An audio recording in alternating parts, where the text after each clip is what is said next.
السلام عليكم ورحمة الله وبركاته. إن الحمد لله نحمده ونستعينه ونستغفره ونعوذ بالله من شرور أنفسنا ومن سيئات أعمالنا. من يهده الله فلا مضل له ومن يضلل فلا هادي له.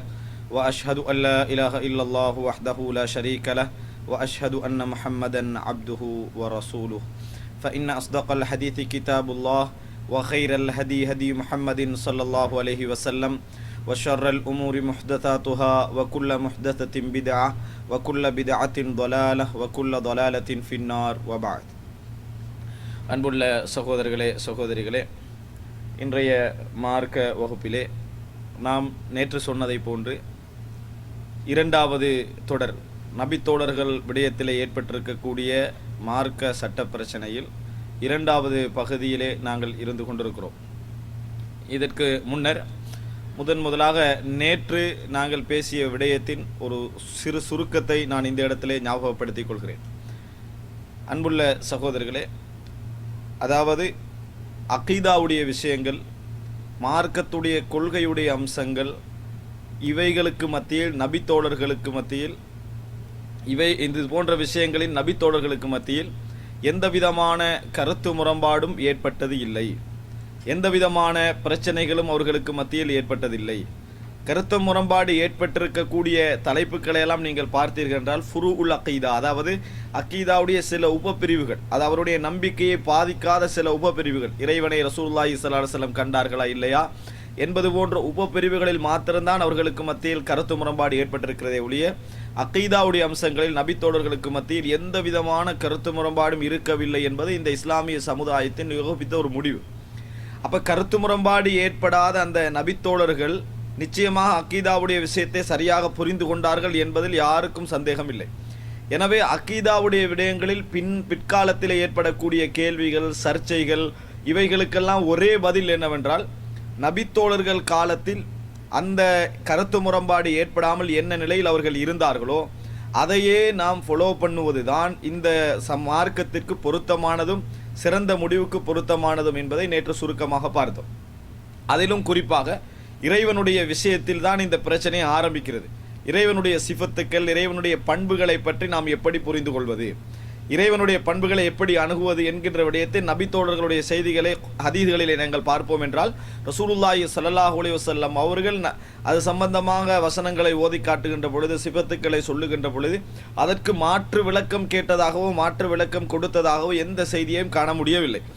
எனவே நபித்தோழர்கள் அதில் அமைதி காத்தது, இறைவனுடைய தகுதிக்கேற்ப அந்த பண்புகளை ஏற்றுக்கொண்டதை மாத்திரம்தான் நாங்கள் காண்கிறோம். அந்த அடிப்படையில் தான் தாபீன்களில் சிறந்த அந்த சமூகமான அவர்களும் அப்படியே ஃபாலோ பண்ணினார்கள். அவருடைய காலத்தில் எந்த விதத்துக்களும் ஆட்சிக்கு வரவில்லை. அதைத் தொடர்ந்து தபு தாபீன்களுடைய ஆரம்ப காலம் அப்படியே தொடர்ந்து போனது. இந்த நிலைதான் இந்த சமுதாயத்தின் கடைசி வரைக்கும் நீடிக்க வேண்டும். அதுதான் அகீதாவுடைய விஷயத்தில் எங்களுக்கு சேஃப்டியானது, சிறந்தது என்பதை நாங்கள் புரிந்து கொள்கிறோம். அது மட்டுமல்ல, கடமையானதும் தான். இதைத்தான் நாங்கள் சலஃபியா என்று வரலாற்றிலே அழைக்கிறோம். அவர்கள் சலஃபுகள் என்பதனால், எங்களுக்கு முன்னால் முந்தியவர்கள் என்பதனால் இதைத்தான் சலஃபியா என்று அழைக்கிறோம். இவைகளுக்கு மாறுபடுவதெல்லாம் ஹலஃபியா, பிற்போக்குவாதம், பிற்காலத்தில் வந்தவர்களுடைய வாதங்கள், அவைகளை பின்பற்றுவதில் எமக்கு ஈடேற்றம் இல்லை, அவைகள் அகீதாவுக்கு முரணானவைகள் என்பதை நாங்கள் சுருக்கமாக பார்த்தோம். அதோடு சேர்த்து நபித்தோழருடைய காலத்துடைய அந்த சலஃபியா என்ற வார்த்தை பிரயோகம் ஒரு சுருங்கிய வடிவில் தான் ஆரம்பித்தது. அஸ்மா சிபாத்துக்கள் விஷயத்தில் தான் ஆரம்பித்தது, ஈமானுடைய விஷயங்களில் தான் ஆரம்பித்தது. அதற்கு பின்னால் அவைகள் விரிவடைந்து கொண்டே வந்து அகீதாவுடைய முழு பகுதிக்கும் சலஃபியா என்று பிரயோகம் வருவதற்கான காரணத்தையும் விளங்கப்படுத்தினோம். நபித்தோழருடைய காலத்திற்கு பிற்பட்ட காலத்தில் ஏற்பட்ட கருத்து முரண்பாடுகள் அஸ்மா சிஃபாத்துடைய அல்லாஹ்வுடைய கதிர் சம்பந்தமான விடயங்களில் தான் பெரும்பாலும் ஏற்பட்டது. அதனால் அந்த கருத்து முரண்பாட்டுக்கு முரணான நிலையில் இருந்த நபித்தோழர்களுடைய அந்த பகுதிகள் கூடுதலாக பேசப்பட்டன. அவைகளுக்கு சலஃபியா என்ற வார்த்தை உபயோகப்படுத்தப்பட்டது. அவர்களுடைய காலத்திலே இந்த அகீதாவுடைய ஏனைய பிரிவுகள், உதாரணமாக அல்லாஹ்வை மாத்திரம் வணங்க வேண்டும், இந்த கபர்களில் உள்ளவர்கள்ட்ட பிரார்த்திக்க கூடாது, தாயத்து தட்டு தகடு போடக்கூடாது, இது போன்ற விஷயங்களில் கருத்து முரண்பாடே ஏற்படவில்லை. நான் தான் அல்லாஹ் என்று சொல்லக்கூடிய அளவுக்கு, அல்லது எனக்குள் அல்லாஹ் நுழைந்து விட்டான் என்ற சூபித்துவ கொள்கைலாம் அன்றைக்கு எந்த பிரிவுகள்கிட்டையும் இருக்கல. அது அஷ்அரியா கொள்கையில் உள்ளவர்களாக இருக்கலாம், முத்தஸிலா கொள்கைகள், அவங்கெல்லாம் அந்த தௌஹீதுல் ருபூபியா, தௌஹீதுல் உலூஹியாவில் சரியாக இருந்தார்கள். நபித்தோழர்களுக்கும் அவர்களுக்கும் மத்தியில் எந்த விதமான முரண்பாடுகளும் அந்த நிலைப்பாட்டில் இருக்கவில்லை. அதனால் அதற்கு சலஃபியா என்ற பிரயோகம் அன்றைக்கு தேவைப்படவில்லை. எல்லாரும் ஒரு கருத்தில் தான் இருந்தார்கள். பிற்காலத்தில் அதிலும் கருத்து முரண்பாடு ஏற்படுகின்ற பொழுது நபித்தோருடைய காலத்துக்கு திரும்பி சென்றார்கள், தாபீன்களுடைய காலத்துக்கு திரும்பி சென்றார்கள், ஆரம்ப தாபீன்களுடைய காலத்துக்கு திரும்பி சென்றார்கள். அங்கெல்லாம் இதில் அமைதி காத்து முறையான கொள்கை இருந்ததையெல்லாம் நிலைப்படுத்தத்தான் சலஃபியா என்ற பிரயோகம் என்ன உபயோகப்படுத்தப்பட்டதையெல்லாம் நாங்கள் பார்க்கிறோம். அதே போல ஆட்சியாளர்களுக்கு எதிராக கிளம்புகின்ற விஷயம், நபித்தோழர்களுக்கு மத்தியிலே இதில் என்ன ஒரு சிலர் கிளம்பினார்கள், மற்றவர்கள் எதிர்த்தார் என்று பார்க்கிறோம். பிற்காலத்திலே குர்ஆனிலும் சுன்னாவிலும் இந்த நிலைப்பாடு தான் இருக்கிறது. இந்த நிலைப்பாட்டில் நபித்தோழர்கள் அதிகமானவர்கள் இருந்ததும், பிற்காலத்திலே தாபீன்களுடைய காலத்தில் அவைகள் ஒரு நிலைக்கு வந்ததும் அகீதா சலஃபியா என்ற அந்த வார்த்தை விரிவடுவதற்கான காரணம் இதுதான். நாங்கள் நேற்று சுருக்கமாக சலஃபியாவை பற்றி தெரிந்து கொண்ட விஷயம். அதே நேரத்தில் இரண்டாவதாக நாங்கள் என்ன சொன்னோம்னா, சலஃபியா என்பது அதாவது ஹுஜ்ஜியத்து கௌலி சஹாபி, நபித்தோழருடைய கூற்றுக்களை மார்க்க ஆதாரமாக எடுக்கலாமா, குர்ஆனிலும் சுன்னாவிலும் நேரடியாக சொல்லப்படாத மறைமுகமாக புரிந்து கொள்ளக்கூடிய விடயங்களுக்கு அதை புரிந்து கொள்வதற்கு நபித்தோழர்களுடைய கூற்றுக்களை ஆதாரமாக எடுக்கலாமா என்கின்ற தலைப்புக்கும் சலஃபியா என்ற தலைப்புக்கும் சம்பந்தமே இல்லை என்று நான் உங்களுக்கு ஞாபகப்படுத்தினேன். அது வேறு இது வேறு. சலஃபியாவுக்கு முரண்படுதல் என்கின்ற எந்த விதமான கூற்றையும் குர்ஆன் சுன்னா அடிப்படையில் உள்ள எந்த அறிஞர்கிட்ட காண முடியாது. ஆனால் நபித்தோடைய கூற்றுக்களை ஃபிக்ஹ் விஷயத்தில் மார்க்க ஆதாரமாக எடுக்கலாமா இல்லையா இடத்துல கருத்து முரண்பாடு இருந்துட்டே இது வரலாற்றில். அவர்கள் எல்லாம் சலஃபி அறிஞர்கள், ஆனால் அவங்க கருத்து முரண்பாட்டில் இருந்துட்டா பின்னால் உங்களுக்கு எல்லாரையும் சொல்லுவேன். அப்போ சலஃபியாவுக்கு அவர்கள் முரண்பட்டார்கள் சொல்ல வேண்டி வரும்.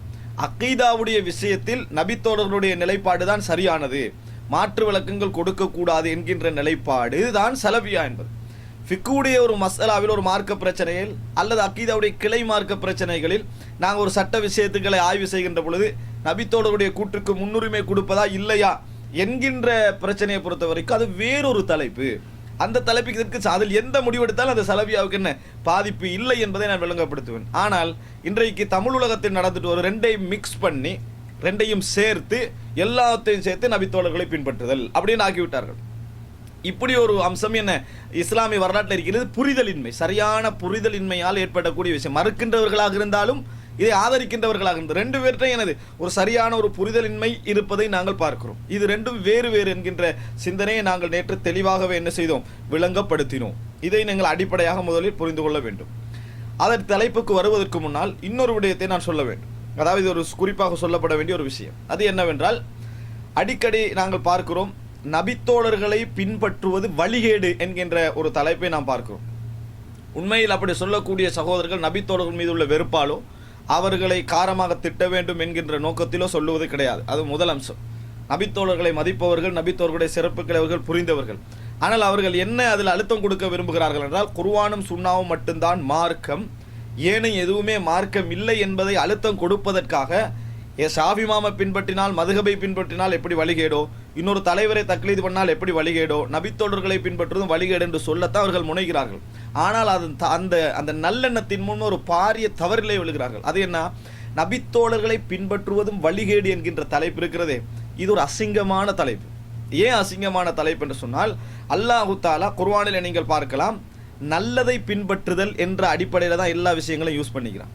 கெட்டதை பின்பற்றக்கூடாது என்கின்ற தலைப்பில் அல்லாஹ் தஆலா நிறைய விஷயங்களை யூஸ் பண்ணுறான். அதை புரிந்து கொள்ள வேண்டும். நல்ல விடயங்களை பின்பற்றுதல், கெட்ட விடயங்களை பின்பற்றக்கூடாது என்று அந்த அம்சத்தில் குர்ஆனிலையும் சுன்னாலே நிறைய விஷயங்கள் சொல்றதை பார்க்குறோம். உதாரணமாக, வலா தத்தபிஉ குதுவாத்தி ஷைத்தான், ஷைத்தானுடைய அடிச்சுவடுகளை பின்பற்ற வேண்டாம் அப்படின்னு அல்லாஹ் தஆலா சொல்றான். ஷைத்தானுடைய அடிச்சுவடுகளை பின்பற்ற வேண்டாம், ஏன்னா அவன் ஷைத்தான், அவனை பின்பற்ற வேண்டாம்னு அல்லாஹ் தஆலா சொல்றான். அதே போல என்ன ரசூலுல்லாஹ்களை பார்த்து அல்லாஹ் தஆலா சொல்றான், அதாவது அத்தபி மில்லத்த இப்ராஹிம் ஹனீஃபா, இப்ராஹிமுடைய மார்க்கத்தை பின்பற்று அப்படின்றான். அல்லாஹ் சொல்ல வேண்டியதான வஹியை பின்பற்று அப்படின்னு, வஹியை பத்தா பின்பற்ற வேண்டும், இப்ராஹிம்னால் நீ பின்பற்றக்கூடாது, அவர் கூட நிறைய தவறு செஞ்சுக்கிறாரு அப்படின்னு அல்லாஹ் தஆலா சொல்லலாம். அப்படி சொல்லாம அல்லாஹ் தஆலா என்னது வத்தபிய மில்லத்த இப்ராஹிமான், இப்ராஹிமுடைய மார்க்கத்தை பின்பற்று அப்படின்ற அல்லாஹ் தஆலா வஹியை பின்பற்று என்று சொல்லாம, இப்ராஹிமுக்கும் வஹிதான் இறங்கியது, அவர் நல்லதைத்தான் சொல்லுவார், அவற்றை பிழை இருந்தாலும் அவர் பிழையும் செஞ்சுக்கிறார், அல்லாஹ் குர்ஆனிலே சொல்லி காட்டுறான். என்றாலும் அல்லாஹ் தஆலா பின்பற்றுதல் என்ற வார்த்தை இப்ராஹிமுக்கு அல்லாஹ் தஆலா சொல்லி காட்டுறான், பின்பற்றுதல் என்ற வார்த்தை சொல்லி காட்டுறான். அதே போல அல்லாஹ் தஆலா வலா தகுன் கசாஹிபில் ஹூத், மீனுடையவரை பின்பற்ற வேண்டாம், அவரை போல இருக்க வேண்டாம் என்று சொல்லி யூனுஸ் அலைஹிஸ்ஸலாம் அல்லாஹ் தஆலா சொல்லி காட்டுறான். அது அவர் தவறு செஞ்சாரு, அதுக்காண்டி யூனுஸ் அலைஹிஸ்ஸலாம் வந்து என்னது, யூனுஸ் அலைஹிஸ்ஸலாம் ஒரு தவறு செய்கிறாரு, அவரை பின்பற்ற வானாண்டு அல்லாஹ் தஆலா சொல்றான். இப்ராஹிம் அலைஹிஸ்ஸலாம் ஒரு தவறு செஞ்சாரு, நான் உன் தந்தையை உங்களுக்காக பாவமன்னிப்பு தேடுவேன் என்று இப்ராஹிம் அலைஹிஸ்ஸலாம் ஒரு தவறு செஞ்சாரு, அல்லாஹ் அவரை பின்பற்று அப்படி என்று சொல்றான். அப்ப என்ன அர்த்தம், நல்லதில் பின்பற்ற வேண்டும், தவறுல விட்டுவிட வேண்டும் என்ற கருத்தில் எதை சொன்னாலும் பிழை இல்லை. நல்லதை பின்பற்ற வேண்டும், தவறுதலை விட்டுவிட வேண்டும் என்ற கருத்தில் நாம் எதை சொன்னாலும் பின்பற்ற வேண்டிய பிழை இல்லை. அதனால தான் அல்லாஹு தஆலா குர்ஆன்ல என்னது, அஸ்ஸாபிகூனல் அவ்வலூன மினல் முஹாஜிரீன வல் அன்சார் வல்லதீன தபஉஹும் பிஇஹ்சானின் ரலியல்லாஹு அன்ஹும் வ ரது அன்ஹு. எப்படி, அதாவது ஆரம்பமாக ஹிஜ்ரத் செய்த அந்த முஸ்லிம்கள், அதே போல் அவர்களுக்கு உதவி செய்த அன்சாரிகள், அவர்களை பின்தொடர்ந்தவர்கள் என்ற பின்பற்றுது இத்தபன்னு சொல்றாங்க. இத்தபி அதாவது நபியை பின்பற்றுறது என்றதுக்கு என்ன வார்த்தை அல்லாஹ் யூஸ் பண்றானோ அதே வார்த்தை அல்லாஹ் தஆலா இத்தபை யூஸ் பண்றது. பின்பற்றுதலுக்கு என்ன விளக்கம்ன்றது ரெண்டாவது, அது என்ன பின்பற்றுதல் தெரியுமான்ற விளக்கம் இரண்டாவது. ஆனா பின்பற்றுதல் என்ற வார்த்தை அல்லாஹ்வே யூஸ் பண்றான். என்ன பின்பற்றுதல் என்ற இரண்டாவது அம்சம். ஆனால் பின்பற்றுதல் என்றது நபித்தோழர்களுக்கு யூஸ் பண்றதோ நல்லவர்களுக்கு யூஸ் பண்றதோ எந்த தவறும் கிடையாது. அப்ப நபித்தோழர்களை பின்பற்றுவதும் வழிகேடு என்று சொன்னா ஷைத்தானை பின்பற்றுவதும் வழிகேடு என்றதுக்கு சமனாயிக்காது.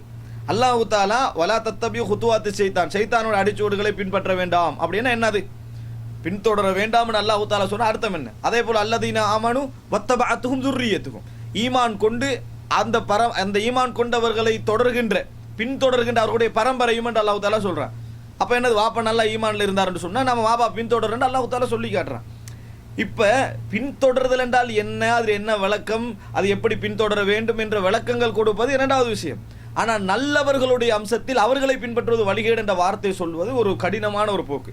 சைத்தானை பின்பற்றுவது வழிகேடு, நடிகர்களை பின்பற்ற வேண்டாம், மோசமானவர்களை பின்பற்ற வேண்டாம், கெட்டவர்களை பின்பற்ற வேண்டாம், வழிகேடர்களை பின்பற்ற வேண்டாம் என்று சொல்வதும், நபித்தோழர்களை பின்பற்ற வேண்டாம், நல்லறிஞர்களை பின்பற்ற வேண்டாம், குர்ஆன் சுன்னா அதை பேசிய அறிஞர்களை பின்பற்ற வேண்டாம் என்று சொல்வதும் வேறு வேறான அம்சங்கள். இது என்னது, ஒரு தவறான விஷயம். இப்போ அல்லாஹ் தஆலா குர்ஆன்ல சொல்றான், நாங்கள் கடந்த காலத்தில் உள்ள செய்திகள் எல்லாம், அதான் நபிமார்களுடைய செய்திகள் எல்லாம் உங்களுக்கு சொல்றோமே தெரியுமா, மா நுஸப்பித்து பிஹி ஃபுஆதக், உங்களோட இதயத்தை உறுதிப்படுத்துவதற்காகத்தான் இந்த யூசுப் அலைஹிஸ்ஸலாத்தோட வரலாறு, அந்த வரலாறு, இந்த வரலாறு நான் உங்களுக்கு சொல்றேன் அல்லாஹ் தஆலா சொல்றான். அந்த காலத்து வரலாறு எல்லாம் அதான் உங்களுக்கு சொல்றேன் அப்படின்னு அவங்கள பார்த்து நீ ஃபாலோ பண்ணு, அவர்களுடைய நிலையை பார்த்து உன மனசை என்ன செய்ய உறுதிப்படுத்திக்க. பார் இப்ராஹிம் எப்படி இருந்தார், அவர்கள் உனக்கு முன்மாதிரி இருக்குது, இப்ராஹிம் அலைஹிஸ்ஸலாத்தோடு இருந்தவர்களில் உங்களுக்கு முன்மாதிரி இருக்கிறது. இப்படி என்ன அல்லாஹ் தஆலா சொல்வது, நல்லவர்களை பார்த்து எங்களை அப்படி இருக்கணும். உதாரணமாக என்னது, சிராத்தல்லதீன அன்அம்த அலைஹிம், நீ யாருக்கு அருள் புரிந்தாயோ அவர்களுடைய வழி எங்களுக்கு காட்டுவாயா. நேரடியாக கேட்க வேண்டியதான், நேர்வழியை காட்டுவாயா. ரெண்டு ஒரே அர்த்தம் தான். நேர்வழி யா அல்லாஹ் தான்னு சொல்றது அதே அர்த்தம் தான். அதே போல என்னது, எவர்களுக்கு அருள் புரிந்தாய் அவருடைய வழியை காட்டுன்றாலும் ஒரே அர்த்தம் தான். அதுல எந்த வித்தியாசமும் இல்லை. அல்லாஹ் ரப்புல் ஆலமீன் அதை ஏன் சொல்றான்டா, நம்ம ஹக்கிலே இருக்கணும், ஹக்கை பின்பற்றாங்களே அவர்களை சார்ந்தும் இருக்க வேண்டும். அவர்களை ஒதுக்கிட்டு நான் மட்டும்தான் ஹக்கு போற போக்கு இருக்குதானே, அது தவறான ஒரு அம்சம். அதனால நபித்தோழர்களை பின்பற்றுவதும் வழிகேடு என்று சொல்ற வார்த்தை இருக்குதானே, அது மிக மோசமான ஒரு வார்த்தை. அந்த வார்த்தையை போடக்கூடாது. நல்ல எண்ணம் உள்ள சகோதரர்கள் குர்ஆனை சுன்னாவையும் தான் பின்பற்றணும் என்கின்ற அந்த எண்ணம் அவர்களுக்கு இருக்கிறது.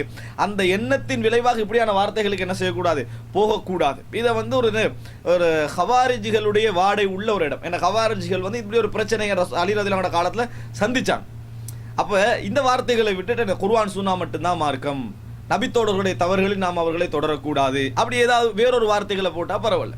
அதே போல என்னது, நம்ம பாவிக்கின்ற வார்த்தைகள் ஒரு அளவு இருக்கணும். எனது சலப்புகளின் சாக்கடை அப்படின்ற வார்த்தையை நம்ம சகோதரர்கள் சிலர் யூஸ் பண்றாங்க. குர்ஆன் சுன்னா பின்பற்ற வேண்டும் உணர்வுல சலப்புகளின் சாக்கடை என்றா அப்ப அது அவங்களாம் யாரு?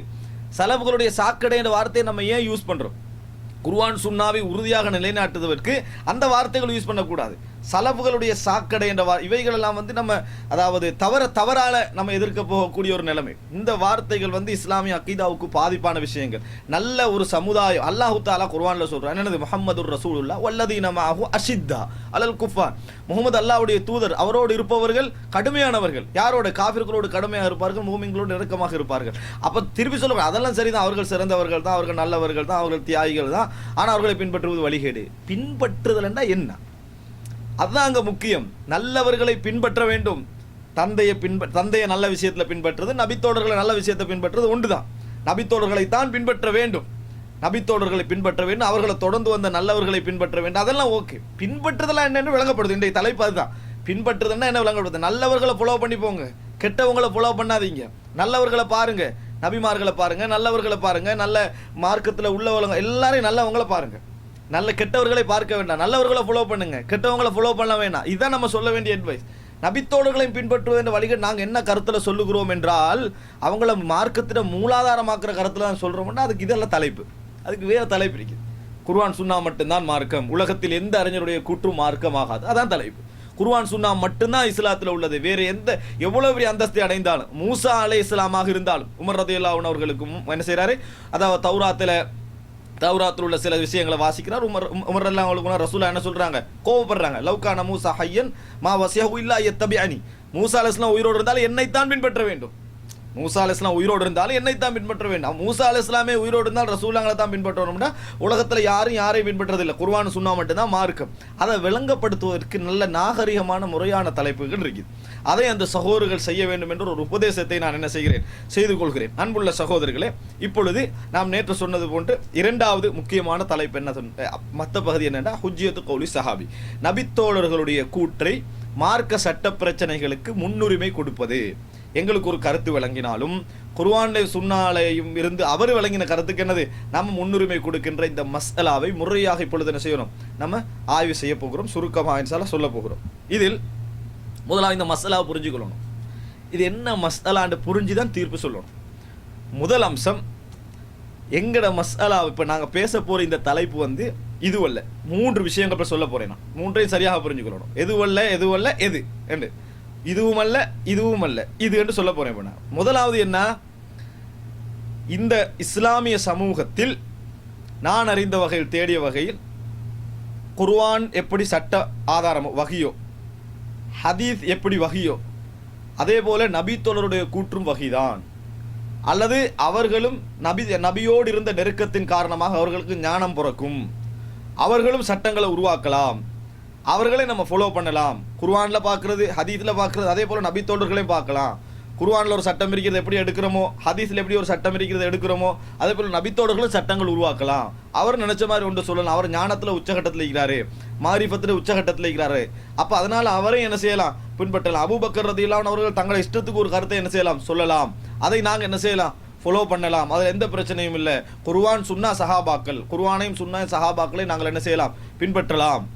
இந்த கருத்தில் யாராவது சொன்னார், நான் அறிந்த வகையில் இந்த இஸ்லாமிய உம்மத்தில் அந்த கருத்தில் யாரும் எதையும் சொல்வது இல்லை. அந்த கருத்தில் யாராவது சொன்னால் அவர் இஸ்லாத்தை விட்டு வெளியே போகிறார், முர்தத். ஏன் முர்தத்? வஹி என்பது ரசூலுல்லாஹி ஸல்லல்லாஹு அலைஹி வஸல்லம் அவர்களுக்கு மட்டும்தான் வரும். எந்த நபித்தோழர்களுக்கும் அவர் எவ்வளோ பெரிய உச்சகட்டத்தை அடைந்தாலும், பெரிய சிறந்த மகானாக இருந்தாலும், தக்வாவில் இறையச்சத்தில் எந்த இடத்தை அடைஞ்சாலும், அறிவில் எந்த இடத்தை அடைஞ்சாலும், குர்ஆன் சுன்னாட தரத்துக்கு இந்த உலகத்தில் எந்த ஒன்றும் வராது. எந்த ஒன்றும், அது இஜ்மாவாக இருக்கலாம், கியாஸாக இருக்கலாம், நபித்தோழர்களாக இருக்கலாம், எவராக இருந்தாலும் சரி, யாருமே வரமாட்டாங்க. குர்ஆன்ல சுன்னாலே ஒன்று சொல்லப்பட்டுட்டா முந்தைய நபிமார்களுடைய மார்க்கம் கூட நம்மளுக்கு வராது. குர்ஆன்ல சுன்னாலே எப்படி வருது, மூசா அலைஹிஸ்ஸலாம் இப்படி செஞ்சுக்கிறான்னு ஒரு ஆள் சொல்றாரு நீங்களே, நம்ம என்ன சொல்லுவோம், குர்ஆன் சுன்னால வரதான் செய்யும், மூசா அலைஹிஸ்ஸலாம் சொன்னதை நம்ம செய்ய மாட்டோம். எங்களுக்கு அது தேவையில்லை. அவர்களுடைய மார்க்கம் அவங்களுக்கு, எங்களுக்குரிய மார்க்கம் அல்ல அது அப்படின்னு சொல்லிடுவோம். அப்போ அதனால முதல் அம்சம் எங்கட மசாலா அதை பற்றி இல்லை. அதை சொன்னாவே இஸ்லாத்தை விட்டு வெளியேண்டு முஸ்லீம்கள் விளங்கி வச்சுக்கிறாங்க நல்லா. அப்படி இஸ்லாமிய சமூகத்தில் யாரும் சொல்றதாக நான் அறிந்த வகையில் இல்லை. அந்த கருத்தில் யாராவது தவறாக வச்சுட்டு இருந்தாங்கன்னா உடனே அவர்கள் தௌபா செஞ்சிடணும். யாராவது அந்த கருத்தில் சொன்னாங்கடா, குர்ஆனும் சுன்னாவுடைய இடத்துல நபித்தோழர்களை ஒரு 3ஆம் கட்டமாக கொண்டு வந்து வச்சு, எப்படி உதாரணமாக குர்ஆனில் ஒரு வசனம் வருது, ஹதீஸில் ஒரு விஷயம் வருது, இது ரெண்டையும் நம்ம சேர்த்து சஹாபாக்களே பார்க்குறோம், 3ஐயும் சேர்த்து அட இப்படி சொல்லிக்கிறாரு, குர்ஆன் ஹதீஸ் சரிதான், சஹாபி இப்படி சொல்லிக்கிறாரு, எனவே 3க்கும் சேர்த்து நம்ம பொருத்தம் காணணும் என்ற மாதிரி யாராவது ரிசர்ச் பண்ணாங்கண்டா அவர் என்ன செய்யறாரு, இஸ்லாத்தை புரிந்து கொள்ளவில்லை, ஒன்று அறியாமல் இருக்கிறார், அல்லது வேண்டும் என்று செய்யறாரு, முர்த்ததாகிடுவார். ஏன்னா குர்ஆன் சுன்னாட இடத்துக்கு யாரும் வர மாட்டார். அதை பற்றியெல்லாம் இந்த ரிசர்ச் இப்படி யாரும் சொல்றதாகவும் நம்மளுக்கு தெரியாது. அவர் இஷ்டப்படி என்ன செய்யலாம், சொல்லலாம். அவருக்கு வகி வார மாதிரி இஸ்லாமிய சமுதாயத்தில் சொல்வதாக கிடையாது. ஒரு உதாரணத்தினால் வழங்கப்படுது. அல்லாஹ் தஆலா குர்ஆன்ல சொல்றான், என்னது, விபச்சாரம் செய்கின்றவர்களுக்கு என்ன செய்யுங்க, 100 கசேரி அடிங்கன்றான். குர்ஆன்ல என்னது, விபச்சாரம் செஞ்சவங்களுக்கு கொல்லுங்கன்னு வரல. ஹதீஸ்ல பார்க்குற ரசூல் ஸல்லல்லாஹு அலைஹி வஸல்லம் திருமணம் முடிச்சவங்களை விபச்சாரம் செஞ்சா கொல்லுங்கன்னு வருது. அப்ப இப்போ நாங்கள் என்ன செய்வோம், ரசூலுல்லாஹ்ங்கட கூட்டு குர்ஆன்ல வரதான் எங்களுக்கு முக்கியம் அப்படின்னு யாரும் இஸ்லாமிய சமுதாயத்தில் குர்ஆன் சுன்னாவை ஏற்றுக்கொள்கின்றவர் யாரும் அப்படி செய்யறதில்லை. குர்ஆன்ல வரதும் வகி, ஹதீஸ்ல வரதும் வகி. எனவே இது ரெண்டுக்கும் எப்படி வழங்கணும், ரெண்டையும் சேர்த்து 100 கசேரி அடிக்கிறது எனது கன்னி பெண்களுக்கு, அதாவது திருமணம் முடிக்காதவர்களுக்கு 100 கசேரி அடிக்காம அந்த கொள்ளுவது திருமணம் முடித்தவர்களுக்கு முடிவுக்கு வந்துடும். காரணம் 2 வகைன்றதுனால சேர்த்து முடிவு எடுக்கிறோம். அதே நேரத்தில் இப்போ ஒரு சஹாபி இப்படி சொல்றாரு வைங்களேன், திருமணம் முடித்தவர்களை நம்ம கொஞ்சம் பார்க்கணும், 50 வயசு தாண்டினா என்னது அடி 50 வயசு தாண்டினா தான் அடிக்கணும், 45 வயசுல அடிக்க தேவையில்லைன்னு சொல்றாருன்னு வைங்களேன். ஓ அப்போ இந்த சஹாபி இப்படி சொல்லிக்கிறாரு, அப்போ எல்லாத்துக்கும் சேர்த்து பொருத்தம் காணுவோம், இதுவும் இப்படி அவர் சஹாபி சொன்னத்தையும் சேர்த்து இதை நம்ம பிரிச்சு கொள்வோம்னு நினைச்சாருன்னா அவர் வந்து குர்ஆன் சுன்னாட இடத்துல சஹாபாக்களை கொண்டு வச்சுட்டார். அவர் இஸ்லாத்தை விட்டு வெளியே போயிட்டார். ஏன் இஸ்லாத்தை விட்டு வெளியே போயிட்டார் தெரியுமா? குர்ஆன் சுன்னாட இடத்துல எதுவும் வரவே வராது. ஆனால் அந்த அடிப்படையில் இந்த இஸ்லாமிய சமுதாயத்தில் குர்ஆன் சுன்னா வட்டத்துக்குள்ள மட்டுமல்ல, வெளியே யாரும் அப்படி ரிசர்ச் பண்றதாக அப்படி கருத்தில் இருப்பதாக தெரியவில்லை. அப்படி யாராவது சொன்னால் அந்த அர்த்தத்தில் தலைப்புகள் நம்ம போடலாம். குர்ஆன் சுன்னாவை மட்டும்தான் மார்க்கம், நபித்தோழர்களுடைய கூற்றுக்கள் மார்க்கம் இல்லை அப்படின்னு போடலாம். ஆனா இது வந்து என்னது, அப்படி யாரும் எந்த கருத்திலையும் சொல்லவில்லை. இது முதல் அம்சம். அதை பத்தி பேச்செல்லாம் நாங்க பேச போறதும் அது தெரிஞ்ச விஷயம். ரெண்டாவது என்னன்னு சொன்னா, இன்னொரு விஷயம் இருக்கு. குர்ஆன்ல ஒரு விஷயம் தெளிவாக சொல்லப்படுகிறது, ஹதீத்ல ஒரு விஷயம் தெளிவாக சொல்லப்படுகிறது, சஹாபி மாத்தமா செய்யறார், கன்ஃபார்மா வழங்குது. குர்ஆன்ல ஒரு விஷயம் தெளிவாக சொல்லப்படுதுன்னா நம்ம அண்டர்ஸ்டாண்ட் பண்றதில்ல, நேரடியாக வந்திருக்குது. குர்ஆன்ல வந்து நேரடியாக ஒரு செய்தி வந்திருக்கிறது, ஹதீஸ்ல நேரடியாக ஒரு செய்தி வந்திருக்கிறது, சஹாபி மாத்தம் செய்கிறார். உதாரணத்துக்கு ஒரு விஷயம் சொல்றேன். அதாவது சாராயம், நம்ம சாராயம் என்ன செய்யக்கூடாது, அருந்தக்கூடாது, விற்கக்கூடாதுன்னா தெளிவாக விளங்கி வச்சுக்கிறோம். ஆனால் சமுரா என்கின்ற நபித்தோழர் ரலியல்லாஹு அன்ஹு சாராயம் விற்கலாமட நிலைப்பாட்டில் இருக்கிறார், கடைசி காலத்தில் மாற்றிக்கொள்றாரு, இந்த நிலைப்பாட்டில் இருக்கிறார். இப்போ நாங்கள் ஹதீஸில் செய்தி ஒன்று வருது, ஒரு சஹாபியோட கூற்று மார்க்க ஆதாரமே, என்ன செய்யறது, சஹாபி இப்படி செஞ்சுக்கிறாரு என்ற அடிப்படையில் இந்த ரிசர்ச் பண்ணல.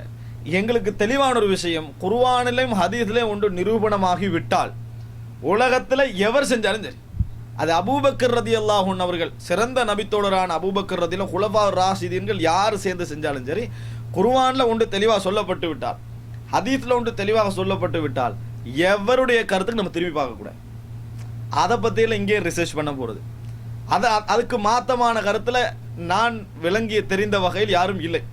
அப்படி யாராவது இருந்தால், அதாவது ஒரு சந்தேகத்தின் காரணமாக, ஒரு ஐயப்பாட்டின் காரணமாக, ஒரு வேறொரு எண்ணத்தின் காரணமாக, குர்ஆன் ஹதீஸ்ல இப்படி வந்திருந்தும் இந்த நபித்தோழர் இப்படி செய்கிறாரே, இந்த நபித்தோழர் விஷயம் தான் சரியாக இருக்கும், இது குர்ஆன் ஹதீஸ்ல இதில் மெட்டரில் இதில் வந்து ஏதோ பலகீனமோ என்னமோ ஒன்று இருக்குது, அல்லது என்னமோ ஒரு வேறொரு ஐயத்தின் காரணமாக நான் இவர் சொல்றதான் பின்பற்றுவேன் என்று யாராவது நின்றால் அது வழிகேடு. அவர் அந்த தரத்துக்கு ஆக்கல, குர்ஆன் ஹதீஸ் மட்டும் தான் மார்க்ன்றாரு. ஆனால் உள்ளத்தால் அவர் என்ன நினைக்கிறாருன்னா, இந்த மொழி பிள்ளையா இருக்கு, இவர் சொல்றதான் சரியா இருக்கு, அவர் எவ்வளவு பெரிய இந்த நபித்தோழர், அவர் பிள்ளை விடுவாரா, அவர் ஏன் இப்படி செய்கிறாரு, இப்படி செஞ்சால் இது வழிகேடு.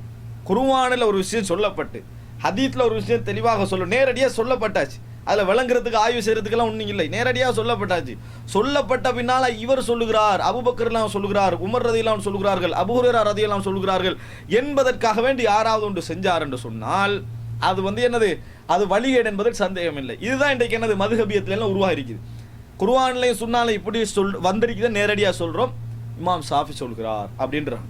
இப்போ குர்ஆன் ஹதீஸ்ல வந்து அப்போ இமாம் ஷாஃபி என்ன பிழை விடுவாரா, அவர் எவ்வளோ பெரிய அறிஞர், அவர் தேடித்தானே சொல்றாரு, அவருக்கு குர்ஆன் ஹதீஸ் தெரியாதா? அவங்க குர்ஆன் ஹதீஸ் இடத்துல ஆக்கல, ஆனால் அவங்களோட உள்ளத்துல ஒரு ஐயப்பாடு என்ன, இவருக்கு தெரியாம இருக்குமா, அவர் எவ்வளோ பெரிய அறிஞர், என்னமோ இவங்களுக்கு தெரிஞ்ச மாதிரி பேசுறாங்க, நாங்கள் ஷாஃபியை தான் பின்பற்றுவோம், குர்ஆன் ஹதீஸ்ல அது அப்படி வந்து நாங்கள் நம்ப மாட்டோம், அல்லது அப்படி வந்திருந்தால் இமாம் ஷாஃபிக்கு தெரியாம இருக்குமா, அப்படி இந்த மாதிரி பின்பற்றுவது வழிகேடு.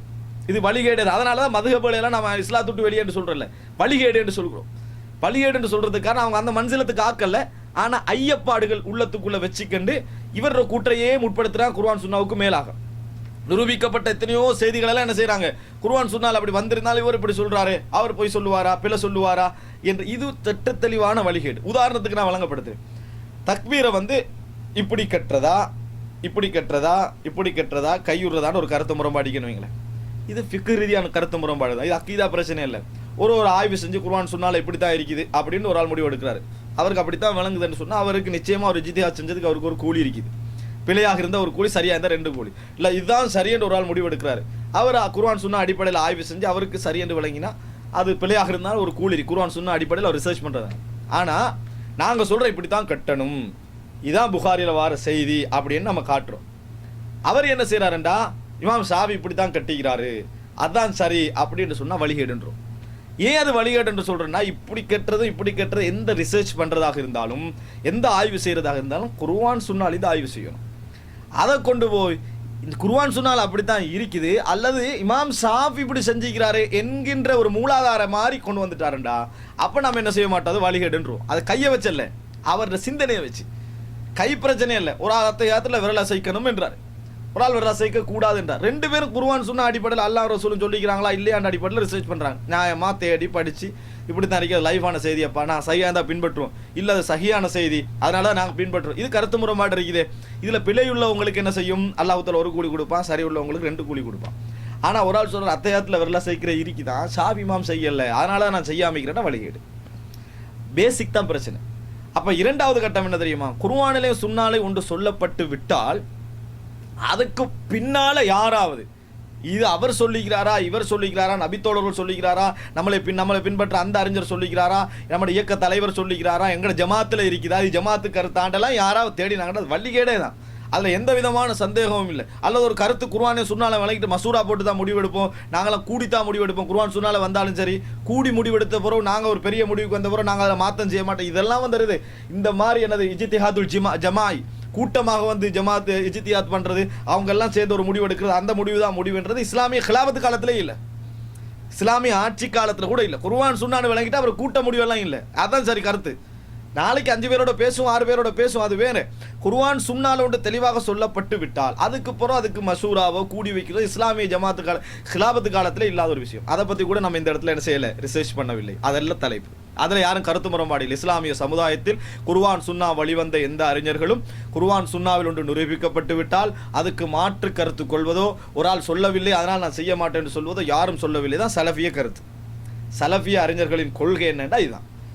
சஹாபாக்களுக்கு மத்தியிலிருந்து இன்று வரைக்கும் வரது குர்ஆன் சுன்னாலே ஒன்று நிரூபிக்கப்பட்டு விட்டால் அதில் கருத்து முரண்பாடு கொள்வது, அவர் சொல்லிக்கிறாரா இவர் சொல்லிக்கிறான்னு பார்ப்பது இஸ்லாத்தில் இல்லை. அதை கூட நம்ம இன்றைக்கு ரிசர்ச் பண்ணலாம். அதெல்லாம் தலைப்பு. சஹாபாக்களுடைய கூட்டுக்கள் மார்க் ஆதாரமா இல்லை அவனுடைய டாபிக் வந்து நீங்க உசூல் ஃபிக்கு சட்ட புத்தகங்கள் எல்லாம் பார்க்கலாம். இது அல்லது இது ரெண்டுல கருத்து முரண்பாடே இல்லை. இப்ப நான் சொன்ன மாதிரி இல்லை. மூன்றாவது விஷயம் தான் அதுல பிரச்சனை. என்ன, குர்ஆன்லையும் சுன்னாலையும் ஒரு விஷயம் நேரடியாக வரல, நேரடியாக சொல்லப்படாத ஒரு மஸ்அலா, ஒரு மார்க்க பிரச்சனை. அதே நேரத்தில் மறைமுகமாக புரிந்து கொள்கின்ற வண்ண 4 வசனங்கள் 4 ஹதீஸ்கள் இருக்குது. நம்ம ஆய்வு செஞ்சு ஒரு முடிவுக்கு வாரோம் கூடாது என்று. சஹாபாக்களை தேடி பார்த்தா அவர் முடிவுக்கு வந்துக்கிறார் கூடும் அப்படின்னு. 2 சஹாபி கூடும்னு முடிவுக்கு வந்துக்கிறார். மற்ற சஹாபாக்கள் என்ன சொன்னாங்கன்னு செய்தியே வரல. செய்தி வந்தது அல்லது வரல, எப்படியோ நபித்தோழர்களுக்கு மத்தியில் ஒரு கருத்து வருது அல்லது 2 கருத்து வருது அல்லது ஒரு 3 கருத்து வருது. நம்ம 4வது ஒரு கருத்தை ரிசர்ச் பண்ணி முடிவெடுக்கிறோம். இப்படி முடிவெடுக்கிற நேரத்தில் எமது கருத்தை தூக்கி வீசிட்டு நபித்தோழர்களுடைய கருத்துக்கு முக்கியத்துவம் கொடுப்பது தான் குர்ஆன் சுன்னாவுக்கு மிச்ச நெருக்கமாக இருக்கும், ஆய்வு முடிவுக்கு மிச்ச நெருக்கமாக இருக்கும் என்று இஸ்லாமிய அறிஞர்களில் சில பேர் முடிவெடுத்திருக்கிறார். ஒரு பாதி பேர் முடிவெடுத்திருக்கிறார். இன்னும் ஒரு பாதி பேர் சொல்றாங்க இல்லை, அவர்கள் எப்படி முடிவெடுத்தாங்களோ அது மாதிரி நாங்களும் முடிவெடுக்கலாம், எங்கட முடிவு அவர்களுடைய முடிவுக்காக தூக்கி வீச வேண்டிய அவசியம் இல்லை. இது ஒரு பாதி பேர் சொல்றாங்க. இதுதான் நபித்தோருடைய கூற்றுக்கள் மார்க்க ஆதாரமா இல்லையா என்கின்ற இடத்துல உள்ள விஷயம். குர்ஆன் சுன்னாவிலும் நேரடியாக சொல்லப்படாத ஒரு விஷயத்தில் நம்ம ஆய்வு செய்கின்ற பொழுது 4-5 வசனங்களை மறைமுகம் சேர்த்து ஒரு முடிவுக்கு வருகின்ற பொழுது அந்த ஆய்வு ரீதியாக நபித்தோழர்களை பார்த்து அவங்க ஒரு முடிவில் இருக்கிறாங்க. எல்லாரும் இல்லை, ஒரு சிலர், ஒரு 5 பேர் 10 பேர் முடிவில் இருக்கிறாங்க. நாங்கள் வந்து வேறொரு முடிவுக்கு வாரோம். இந்த முடிவில் எது குர்ஆன் சுன்னாட முடிவுக்கு நெருக்கமாக இருக்கும், நபித்தோட முடிவு தான் நெருக்கமாக இருக்கும், அதனால் நம்மளோட கருத்தை விட்டுட்டு அதை எடுக்கிறதா நல்லது, அவங்க தான் குர்ஆன் சுன்னாக்கு மிச்சம் நெருக்கம், அதுக்கான ரீசன் எல்லாம் பின்னால் சொல்கிறேன், அதை தான் எடுக்கணும், இல்லை எடுக்க தேவையில்லை. இதுதான் நபித்தோடைய கூற்றுக்கள் மார்க்க ஆதாரமா இல்லையான்ற விஷயம். நேரடியாக சொல்லப்பட்டதுக்கு சஹாபி முரண்பட்டிருந்தான்றதல்ல, அதுக்குரிய காரணம் விளங்கப்படுத்திட்டு ஏன் இப்படி அந்த சிந்தனை அவங்களுக்கு வருது என்று சொன்னால், நபித்தோடர்கள் ரசூலுல்லாஹ் காலத்துக்கு நெருக்கமானவர்கள். அவங்களுக்கு இடையில ஒரு இமாமோ ஒரு இதோ ஒரு வேற யாரும் இல்லை. இன்னொரு ஆள் இருந்தால் நபித்தோடர் தான் இருப்பாரே ஒழிய அவருக்கு ரசூலுல்லாஹ்களுக்கு இடையில வந்து வேற எதுவும் இல்லை. நபித்தோழர்கள் வேண்டுமென்று ரசூலுல்லாஹி ஸல்லல்லாஹு அலைஹி வஸல்லம் அவர்களுக்கு முரண்பட மாட்டார்கள். சில ஐயப்பாடுகள் ரீதியாக முரண்பட்டிருந்தால் அது இன்னொரு நபித்தோழர் எதிர்த்திருப்பாரு. இது போன்ற காரணங்களால நபித்தோழர்கள் ஒரு கருத்து வந்து சொல்லி அது பிழையென்று விளங்கினா வேறொரு நோக்கத்துக்காக வாபஸ் வாங்காம இருக்க மாட்டாங்க. வேண்டுமென்றவர்கள் குர்ஆன் சுன்னாவுக்கு முரண்படுகின்றவர்கள் அல்ல. ஆனா பிற்காலத்தில் வந்தவங்கள்ட்ட அந்த சிந்தனைகள் வரும், சுய ஆசைகள் வரும், மனோ இச்சைகள் கூடுதலாக வரும் அவர்களை விட. எனவே எங்கட முடிவை விட அவருடைய முடிவு தான் என்ன செய்யும், குர்ஆன் சுன்னாவுக்கு நெருக்கமாக இருக்கும், அதுக்கு தான் நம்ம போகணும் என்று அவர்கள் வாதம் வைக்கிறார்கள். இதுல எது சரி என்பதை ஆய்வு செய்வதுதான் நபித்தோழருடைய கூற்றுக்கள் மார்க்க ஆதாரமா இல்லையான்னு பேசுற விஷயம். இதை கொண்டு போய் அங்கங்கெல்லாம் என்ன செஞ்சிடக்கூடாது, பேசிடக்கூடாது. இது ஃபிக்கு சட்ட உசூல் ஃபிக் சட்ட பிரச்சனையில் உள்ள விஷயம். இதை ஒரு ஆள் ஓகே இல்லை ஆதாரம் என்று சொன்னாலும் அவர் வழிகேடாக மாட்டார், ஆதாரம் இல்லை என்று சொன்னாலும் வழிகேடாக மாட்டார். அப்படி வழிகேடு ஆகுவார்னு யாராவது சொன்னாங்க என்று சொன்னார், இந்த பிரச்சனையில் யாராவது வழிகேடு ஆகுவார்னு சொன்னார்னா நான் ஒரு பட்டியல் தருகிறேன்.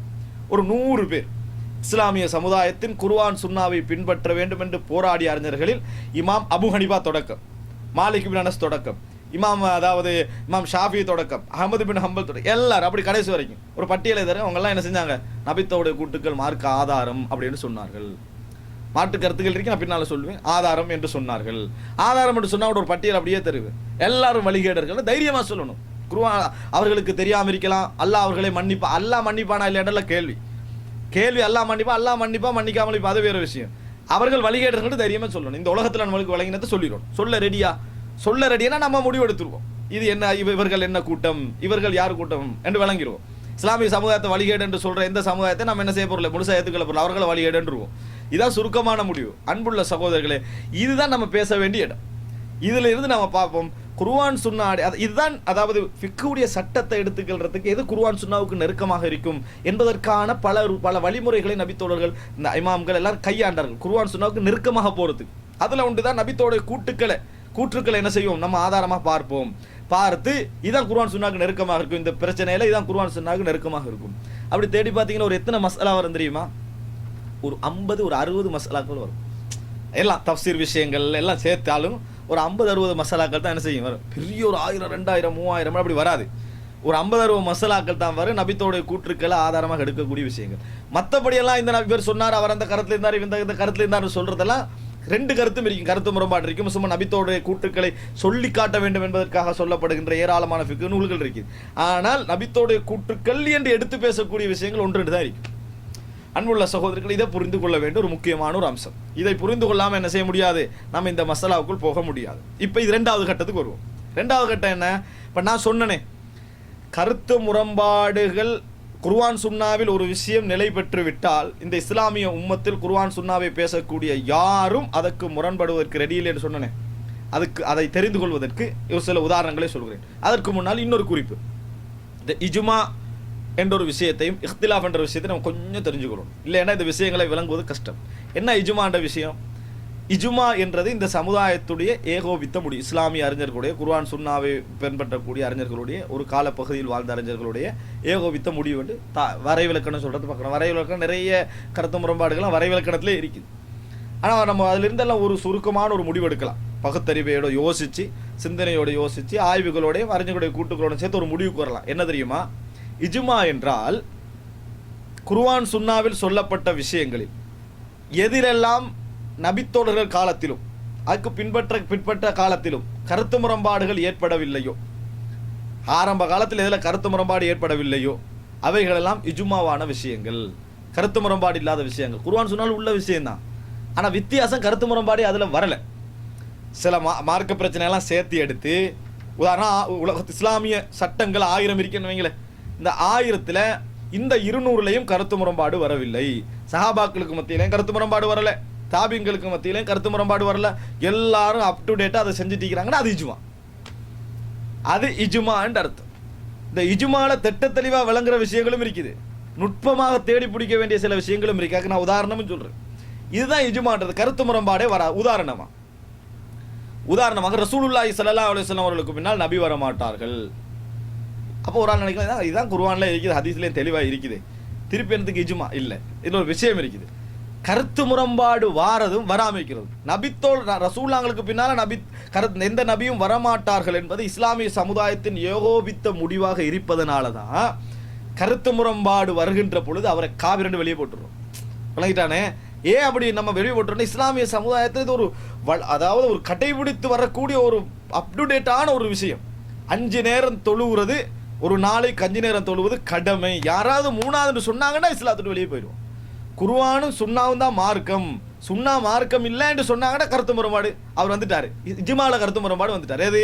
இஸ்லாமிய சமுதாயம் ஏகோபித்து செஞ்சுட்டு வர ஒரு முடிவு. இதுல தொழுகேண்டா ருக்கு இருக்குன்னு, ஜனாசா தொழுகேண்டா ருக்கு இல்லை. இதுல ஒரு ஆள் ஆய்வு செஞ்சு இஜ்திஹாத் பண்ணி ஜனாசா தொழுகை ருக்கு இருக்கிறது. அல்லாஹ் தஆலா குர்ஆன்ல எந்த தொழுகை சொன்னாலும் வஸ்ஜுது வர்குஉ, நீங்க சுஜூத் செய்யுங்க, ரக்காத் செய்யுங்க, ருக்கு செய்யுங்க நான் சொல்றான். எனவே இந்த எழுதினா ஜனாசா தொழுகை ருக்கு செய்ய போறேன்னு ஒரு ஆள் சொன்னா, ஓ அவர் இஜ்திஹாத் செய்யறாரு, அவருக்கு ஒரு கூலி என்றெல்லாம் சொல்றது, இஸ்லாத்துட்டு வெளியேன்றோம், அவ்வளவுதான். ஏன் அப்படி சொல்றோம் தெரியுமா? இஜ்திஹாத் செய்ய வேண்டிய மசாலாக்கள் எதென்று விளங்கிக்கிறோம். இதெல்லாம் இஸ்லாமிய சமுதாயத்தில் ஏகோபித்த முடிவில் உள்ள விஷயங்கள். அப்படி ஏகோபித்து உள்ள விஷயங்களை நீங்க எடுத்து பார்த்தீங்கன்னா ஒரு 200, ஒரு 300, ஒரு 400 வரும், உதாரணத்துக்கு சொல்றேன். அப்ப இதெல்லாம் இஜ்மான்னு சொல்றது இஜ்மாண்ட ஆதாரம் அல்ல. இஜ்மான்னு சொல்றதுக்கான ரீசன் என்ன தெரியுமா? இஸ்லாமிய சமுதாயத்தில் இதுவரை கருத்து முரண்பாடு அதில் வரல. அதான் இஜ்மா. எதை சொன்னால் 5 நேர தொழுகை குர்ஆனில் வருது, ஹதீஸில் வருது, இஜ்மாவில் உள்ளது. இஜ்மாவில் உள்ளதுன்னு ஏன் சொல்றாங்க தெரியுமா? அதான் குர்ஆன் ஹதீஸில் உள்ளது, இஜ்மாவில் உள்ளது பார்க்கணுமாட்டா. ஏன்டா இஸ்லாமிய சமுதாயம் ஏகோபித்து செஞ்சுட்டு வரக்குள்ள பெரும்பாலும் நம்ம குர்ஆன் சொன்னாக்க போறது இல்லை. யாராவது 5 நேர தொழுகை குர்ஆன் ஹதீஸில் இருக்குதான்னு பார்த்தா 5 நேரம் தொழுதுட்டு இருக்கிறோம், நோன்பு பிடிச்சிட்டு இருக்கிறோம், ஜகாத்து கொடுத்துட்டு இருக்கிறோம், ஹஜ்ஜி செஞ்சுட்டு இருக்கிறோம், லா இலாஹா இல்லல்லாஹ் முஹம்மது ரசூலுல்லாஹ் சொன்னா தான் இஸ்லாத்துக்கு வரலாம் அப்படின்ற அடிப்படை அது எல்லாம் எப்படி விளங்கி வச்சுக்கிறோம்? இது இஸ்லாமிய சமுதாயத்தில் ஏகோபித்த முடிவு. குர்ஆன் ஹதீஸுக்கு யாரும் அதுக்காக வேண்டி போறது இல்லை. அதில் நம்ம பார்த்து தான் தெரியணும். நான் எல்லாம் ஆய்வு செஞ்சு பின்பற்றுவேன் அடிப்படையில் எல்லாத்தையும் விட்டு போட்டு குர்ஆனில் வருதா ஹதீஸில் வருதா இதுக்கெல்லாம் போகிறோமா? ஏன் போகிறோம் இல்லைன்னா இஸ்லாமிய உம்மத்து வந்து இதில் ஏகோபித்து இருக்குது. அப்போ இது இஸ்லாம் தான், அதில் சந்தேகம் இல்லை. அதுக்காக வேண்டி தான் இஜ்மா யூஸ் பண்ணுறது. இதை நாங்கள் புரிந்து கொள்ள வேண்டிய விஷயம். உதாரணமாக நான் சொன்னேன், வெளிப்படையான விஷயங்கள் இருக்குது, இந்த தொழுகை நோம்பெல்லாம் தெளிவாக விளங்குது. நுட்பமான விஷயங்கள் இருக்குது, அது வந்து இஜ்மாண்டு வந்ததுனால நம்ம அதுக்கு முரண்படுறது இல்லை. ஏன் முரண்படுறதுனா இதுக்கு இந்த ரூட்டால் ஆதாரம் எடுத்திருப்பாங்க, அதான் இந்த இஜ்மாவா செஞ்சுட்டு வராங்க, ஆனால் நேரடியாக இல்லை என்று விளங்குற ஒரு விஷயம் சொல்கிறேன் பாருங்க. இஹ்ராம்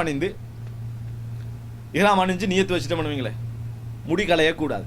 எது வரைக்கும்? தவாப்பு செஞ்சு சை செய்யும் வரைக்கும். நகம் களையக்கூடாது. முடி, அதாவது தவாப்பு செஞ்சு சை செஞ்சு முடியெல்லாம் களைஞ்ச போது தான் நகத்தை என்ன செய்யலாம்? களையலாம். இல்லாத அது கூடாதுன்னு நம்ம சொல்கிறோம். முடி களையக்கூட அல்லாஹ் குர்ஆன்ல தெளிவாக சொல்கிறான், வலா தஹ்லிகு ரூஸக்கும் ஹத்தா யப்லுகல் ஹதியு மஹில்லா அப்படின்னு அந்த ஹஜ் விஷயம் சொல்கிறான். உங்களோட தலையை வந்து என்ன செய்யக்கூடாது? மலிக்கக்கூடாது. இஹ்ராம் அணிஞ்சவருக்குரிய நிபந்தனையில் உண்டு, ஹதீஸ்லாம் பார்க்குறோம். நெகம் வெட்டக்கூடாதுன்னு எங்கே இருக்குது? குர்ஆன்ல நேரடியாக நீங்கள் காட்ட மாட்டீங்க, ஹதீஸில் நேரடியாக ஒரு செய்தி வராது. எங்கேயாவது இஹ்ராம் அணிஞ்சவர் நகம் வெட்டக்கூடாதுன்னு ஒரு குர்ஆன் வசனம் ஒரு ஹதீஸை காட்டும். ஆனால் இஸ்லாமிய சமுதாயத்தில் எல்லாரும் ஒருவர் விடாமல் நகம் வெட்டக்கூடாதுன்னு சொல்லுவாங்க. இஜ்மா இல்லைன்னு சொல்கிறவங்களும் சொல்லுவாங்க, இஜ்மா இருக்கிறேன்னு சொல்கிறவங்களும் சொல்லுவாங்க. தைரியமாக அறிவிக்கட்டும், இதுக்கு பின்னால் நகம் வெட்டலாம், ஹாஜிகள் இஹ்ராம் அணிகிறோம் நகம் வெட்டலான்னு சொல்ல மாட்டாங்க. ஏன் சொல்ல மாட்டாங்கண்டா, நேரடியாக ஒரு செய்தி இல்லாட்டியும் இஜ்மா என்பது எங்களுக்கு எதை காட்டுமெண்டா, இது வந்து ஏதோ ஒரு செய்தி மூலம் இந்த வணக்கம் வந்து நிரூபிக்கப்பட்டிருக்கிறது, அதுதான் இந்த சமுதாயம் அப்படியே செஞ்சுட்டு வருது என்றதை நம்ம வழங்கிக்கிறோம். உதாரணமாக நாங்கள் துல்ஹிஜ்ஜாவுடைய 10 நாட்கள் இருக்கு, அதில் யார் குர்பானி கொடுக்கணுமோ அவர் வந்து நெகம் களையக்கூடாது, முடி களையக்கூடாதுன்னு ஒரு செய்தி நாங்கள் வச்சுக்கிறோம். அது உதுகியாவோட சம்பந்தப்பட்டது, இஹ்ராம் அணிஞ்சவருக்கு சம்பந்தமே இல்லாத ஒரு செய்தி. இந்த செய்தி தான் இஹ்ராம் அணிஞ்சவருக்கு என்ன செஞ்சிருக்கணும்? எப்ளையாக இருக்க வேண்டும், அது ஏதோ ஒரு வகையில் புரிந்து கொள்ளப்பட்டிருக்க வேண்டும். ஹதீஸ் இல்லாமல் ஒரு இஜ்மா ஒன்று வர வாய்ப்பு இல்லை. இஜ்மா இல்லை, ஒரு ஹதீஸ் இல்லாமல் ஒரு விஷயத்தில் யாரும் ஒன்று கூடலாமா? ஒன்று கூட மாட்டாங்க. இதைத்தான் என்னது, இது ஒரு அறுக்கணும் என்ற ஒரு நிபந்தனை வச்சுட்டாரே, அதைத்தான் சில வேளைகளில் என்னது இந்த செய்தியை எடுத்திருக்க வேண்டும் என்று நம்ம ஒரு முடிவுக்கு வர முடியுமே ஒழிய நகம் வெட்டலான்னு அறிவிக்கலாது. இதுக்கு அர்த்தம் குர்ஆன் ஹதீஸ் இல்லாமல் மற்றவங்களாம் சேர்ந்து முடிவு எடுக்கலாம்னு அர்த்தம் அல்ல. இஜ்மான்னு ஒன்று வந்துட்டு சொன்னால் நம்ம என்ன விளங்கணும்டா, இதில் வந்து முரண்பாடு இல்லாமல் இஸ்லாமிய சமுதாயம் சொல்லிக்கொண்டு வருகுது, இதுக்கு ஏதோ ஒரு ரீதியாக மறைமுகமான ஒரு ஆதாரம் இருக்க வேண்டும். அந்த ஆதாரத்துடைய செய்தி தான் இங்கே வந்து என்ன செஞ்சிருக்கணும்? வந்திருக்க வேண்டும் என்றதை நாங்கள் புரிந்து கொள்ள வேண்டும். அன்புள்ள சகோதரர்களே, இது நம்ம தெரிஞ்சு கொள்ள வேண்டிய விஷயம். அதனால தான் அதாவது இந்த நகம் விஷயத்தை சொல்லிக்கிட்டே வரோம். இப்போ இது இஜ்மா தான், கருத்து முரண்பாடு இல்லை. இஸ்லாமிய சமூகத்தில் இதுவரைக்கும் கருத்து முரண்பாடு பட்ட உத்தர காட்ட இல்லாத உங்களுக்கு அதில். ஆனால் குர்ஆன் சொன்னால் நேரடியாக அதுக்கு ஆதாரமே இல்லை. அதனால சொன்னால் மறைமுகமாக புரிந்து கொள்ளக்கூடிய ஆதாரங்களை வச்சியும் இஸ்லாமிய சமுதாயம் ஒன்றுபட்டு புரிஞ்சுட்டு வரும். இதில் நான் நிறைய விஷயங்கள் உங்களுக்கு சொல்லலாம். இப்போ ஒன்று நான் சொல்லியிருக்கிறேன், இது தலைப்பில் இஜ்மாட தலைப்பு எடுத்தால் நான் அதுக்கு ஒரு 10-15 விஷயம் சொல்லிக்கிட்டு வருவேன். அன்புள்ள சகோதரர்களே, இது முரண்பாடு இல்லாத முரண்படுகின்ற விஷயம் ஒன்று இஹ்திலாஃப், இஜ்மா அல்லது இஹ்திலாஃபான விஷயங்கள், கருத்து முரண்பாடான விஷயங்கள். அது ரசூலுல்லாஹ்ங்கட காலத்தில் மரணத்தில் இருந்து அந்த கருத்து முரண்பாடுகள் நடந்து கொண்டே இருக்கும். நபித்தோழர்களுக்கு மத்தியில் நிறைய கருத்து முரண்பாடுகள், மார்க்க சட்ட பிரச்சனைகள், கொள்கை பிரச்சனைகள் இல்லை, சட்ட பிரச்சனைகள் நிறைய வந்திருக்கு. கொள்கையில் உபபிரிவுகள் இருக்குது, அதால் பாதிப்பில்லாத விஷயங்கள், அந்த மாதிரி விஷயங்கள கருத்து முரண்பாடுகள் வந்திருக்குது. உதாரணமாக ரசூல் ஸல்லல்லாஹு அலைஹி வஸல்லம் அவங்க புராக்கி என்ற வாகனத்தில் தான் எனது இந்த மஸ்ஜித் அக்ஸாவுக்கு போனாங்களா இல்லையா? இதில் வந்து ஹுதைஃபா சொல்கிறார் இல்லை, அதில் தான் போனாங்க, அந்த மஸ்ஜிதுக்கு முன்னால் உள்ள கல்லில் கட்டி வச்சாங்க அப்படின்ற செய்தி வருது. அப்போ ஹுதைஃபா சொல்கிறாரு, கட்டி வைக்காட்டி புராக் வாகனம் ஓடிடுமான்னு கேட்குறாரு. அதாவது அவர் கட்டி வச்சதை மறுக்கிறார். ஆனால் ஹதீஸ்களை கட்டி வைக்கிறத பார்க்குறோம். உதாரணம் இதெல்லாம் அக்கீதாவுடைய விஷயங்கள் தான். ஆனால் கருத்து முரண்பாடுகள் என்ன செய்யுது அப்படி இப்படி 2-3 வந்திருக்குது. அது அக்கீதாவுடைய உபபிரிவுகள், அது பாதிப்பு இல்லாத விஷயங்கள். அடுத்தது சட்ட ரீதியான பிரச்சனைகள், இவைகளில் கருத்து முரண்பாடு வந்திருக்குது. இப்போ எதெல்லாம் கருத்து முரண்பாடு வருகிறதோ அதிலெல்லாம் கருத்து முரண்பாடு பிற்காலம் வரைக்கும் இருந்து கொண்டே இருக்கு. தீர்க்க முடியாது, முடிவுக்கு வரலாம். நம்ம ஒரு முடிவுக்கு வரலாம், 5 பேர் முடிவுக்கு வரலாம், ஒரு ஊர் முடிவுக்கு வரலாம், தீர்க்கவே இயலாது. விளங்கிட்டு கருத்து முரண்பாடு வாருது. கருத்து முரண்பாடு வருகின்ற விஷயங்கள் இருந்து கொண்டு தான் இருக்கும். இது 2வதாக நாங்கள் புரிந்து கொள்ள வேண்டிய விஷயம். ஏன்னா அந்த கருத்து முரண்பாடு வருகின்ற விஷயங்கள் இருக்குது. அது கருத்து முரண்பாடு வந்தாச்சு. இனி வந்துட்டேன்னு சொன்னால் நபித்தோழர்கள் 2 கருத்தில் இருப்பாங்க, பின்னால் தாபீன்கள் 2 கருத்தில் இருப்பாங்க. இதில் தான் இந்த பிரச்சனையே வரும். இதே இந்த அம்சங்கள். 3வது ஒரு விஷயம் விளங்கிக்கொள்ளணும். கருத்து முரண்பாடான மஸ்அலாக்களும் இஜ்திஹாதுக்குரிய மஸ்அலாக்களும் என்று சொல்றது வேற வேற அம்சம். இஜ்திஹாது எப்போ பண்ணலாம் தெரியுமா? இஸ்லாத்தில் குர்ஆனும் சுன்னாலையும் நேரடியாக ஒரு விஷயம் சொல்லப்படாட்டி தான். குர்ஆனில் சுன்னா நல்ல நுணுக்கமாக வழங்க வேண்டிய விஷயம். குர்ஆன்லையும் சுன்னாலையும் நேரடியாக சொல்லப்படாட்டி தான் இஜ்திஹாத். குர்ஆனில் சுன்னால வந்துட்டு பிறகு என்ன இஜ்திஹாத்? அதுக்கப்புறம் இஜ்திஹாதெல்லாம் இல்லை. குர்ஆன்லையும் சுன்னால் நேரடியாக இல்லாமல் மறைமுகமாக புரிந்து கொள்ளக்கூடிய விஷயங்களை தான் மசாயிலுல் இஜ்திஹாதுன்னு சொல்லுவாங்க. இஜ்திஹாதுக்குரிய மசாலாக்கள்னு சொல்லுவாங்க. ஆனால் கருத்து முரண்பாடு இஜ்திஹாதுக்குரிய மசாலாக்களை மட்டுமல்ல வந்துச்சு, குர்ஆன் சுன்னால உள்ள விஷயங்கள்லேயே வந்துச்சு. ஏன் வந்துச்சேன்டா? முரண்பட்டவருக்கு தெரியாது, அல்லது சஹீஹா லைஃபான்னு தெரியாது, அல்லது அப்படி ஹதீஸிக்குன்னு அவருக்கு தெரியாது, அவருக்கு கிடைக்கல, அல்லது கிடைச்சி வேற மாதிரி புரிஞ்சது. இதனால குர்ஆன் சுன்னால உள்ள விஷயங்களுக்கும் கருத்து முரண்பாடு வந்துச்சு, நேரடியாக சொல்லப்படாத விஷயங்களுக்கும் கருத்து முரண்பாடு வந்துச்சு. 2லையும் இஜ்திஹாத் நடந்துச்சு. ஆனால் இஜ்திஹாதுடைய மஸ்அலாக்கள்ன்றது அதுவல்ல. குர்ஆன்லையும் சுன்னால நேரடியாக சொல்லப்படாத விஷயங்களை மட்டும்தான் வரணும்.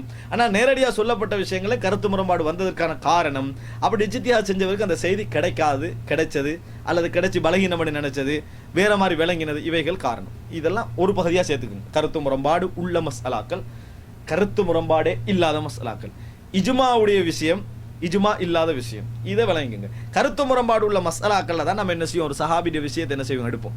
இதில் நம்ம குர்ஆன் சுன்னாக்கு இவருடைய முடிவு நெருக்கமாக இருக்கும் என்ற விஷயத்தை இருக்கும். இது ஒரு இந்த நம்ம சொன்ன ஓர்டரில் 2வது கட்டம் சொல்லிட்டு ஒரு இடையில ஒரு தலைப்பாக நீங்கள் என்ன செஞ்சீங்க போட்டுக்கோங்க, விளங்கிக் கொள்வதற்காக நான் சொன்னேன். அன்புள்ள சகோதரர்களே, இப்போ 3வது நம்ம வரப்போகிறோம். என்னென்னா, நான் உங்கள்கிட்ட சொன்னேன், குர்ஆன்லையும் சுன்னாலையும் ஒன்று நிரூபிக்கப்பட்டு விட்டால் இஸ்லாமிய சமுதாயத்தில் எந்த அறிஞர்கள் அவருக்கு அந்த ஹதீஸ் கிடைச்சிருந்து, அது சஹீஹ் இருந்து, குர்ஆன் வசனம் கிடைச்சிருந்தது, சரியா விளங்கி இருந்து, எந்த சஹாபியோ எவர் சொன்னாலும் அவர் எடுத்துக்கொள்ள மாட்டார் என்பதற்கு நான் ஒரு நிறைய செய்திகளை உங்களுக்கு சொல்லலாம். அதில் ஒரு விஷயத்தை நான் சொல்கிறேன். இமாம் அஹ்மத் இப்னு ஹம்பலி மதுஹப் பின்பற்றவங்களும் அவரைத்தான் எனது முதன்மையானவராக ஏற்றுக்கொண்டு பின்பற்றி வருகிறார்கள். இந்த இமாம் அஹ்மத் இப்னு ஹம்பல் குர்ஆன் சுன்னா சஹாபாக்கள், குர்ஆனும் சுன்னாவும் மார்க்கம், கருத்து முரண்பாடான விஷயங்களில் குர்ஆன் சுன்னாவை நேரடியாக சொல்லப்படாத விஷயங்களில் சஹாபாக்களுடைய கூற்றுக்களுக்கு முதலிடம் கொடுக்கக்கூடியவர். ஆரம்பத்தில் மாற்று கருத்தில் இருந்தார், கடைசியில் முதலிடம் கொடுத்தார். இந்த இமாம் அஹ்மத் இப்னு ஹம்பல் இவர் என்ன செய்கிறார் என்று சொன்னால், இவரை பற்றி இமாம் இப்னுல் கய்யிம் அல் ஜௌசியா அவர்கள் வழியாக வந்த மிகப்பெரிய ஒரு அறிஞர் இஅலாமுல் முவக்கஈன் என்ற நூல், அன் ரப்பில் ஆலமீன் என்ற நூலில் ஒரு விஷயம் சொல்கிறார். இமாம் அஹ்மத் இப்னு ஹம்பல் குர்ஆன் சுன்னாவில் வாரான்னு முதலாக பார்ப்பார். குர்ஆன் சுன்னால நேரடியாக வராமல் மறைமுகமாக புரிந்து கொள்ளக்கூடிய அம்சங்கள் இருந்தால், நபித்தோளுடைய கூட்டு இருந்தால் அதுக்கு தான் அவர் முன்னுரிமை கொடுப்பார் என்று சொல்லிட்டு, ஆனால் குர்ஆன் சுன்னால ஒன்று தெளிவாக சொல்லப்பட்டு விட்டால் எந்த சஹாபி சொன்னாலும் அவர் எடுக்க மாட்டார். அதுக்கு பிறகு எந்த கருத்து முரண்பாடு எடுக்க மாட்டான்னு சொல்றாங்களே, அவங்களாம் எடுக்கிறாங்க சில இடங்களில், இவர் எடுக்கவே மாட்டார் என்று ஒரு பட்டியல் சொல்றார். நான் அதை உங்களுக்கு பிரயோஜனம் அளிக்கும் என்பதற்காக சொல்கிறேன். பாருங்க, فإذا وجد النص أفتى بموجبه ولم يلتفت إلى ما خالفه ولا من خالفه كائنا من كان. இமாம் அஹ்மத் பின் ஹம்பல் அவர்கள் குர்ஆனிலும் சுன்னாவிலும் ஒரு விஷயம் தெளிவாக சொல்லப்பட்டு விட்டால், நேரடியாக சொல்லப்பட்டு விட்டால், எவர் அதற்கு முரண்பட்டாலும், எந்த நிலையில் அவர் முரண்பட்டாலும், எப்படிப்பட்டவர் முரண்பட்டாலும் அதை பற்றி சட்டை செய்யவே மாட்டார். இதனால் தான் வலிஹாதா லம் யல்தஃபித் இலா ஹிலாஃபி உமர் ஃபில் மப்தூதா லி ஹதீஸ் ஃபாத்திமா பின்த் கைஸ். உமர் ரதியல்லாஹுடைய கருத்தை அவர் சட்டை செய்யவே இல்லை ஃபாத்திமா பின்த் கைஸுடைய பிரச்சனையில். என்ன பிரச்சனை? விவாகரத்து 3வது முறையும் செய்யப்பட்டு விட்டால், விவாகரத்து செய்யப்பட்ட மனைவியை இவர் எங்கே வசிக்கிறாரோ அந்த வீட்டிலேயே வைத்துக் கொள்ள வேண்டும், உணவு அளிக்க வேண்டும், இத்தா காலம் 3 மாதம் முடிகின்ற வரைக்கும் உணவு அளிக்க வேண்டும் என்று உமர் ரதியல்லாஹு அவங்க சொல்றாங்க.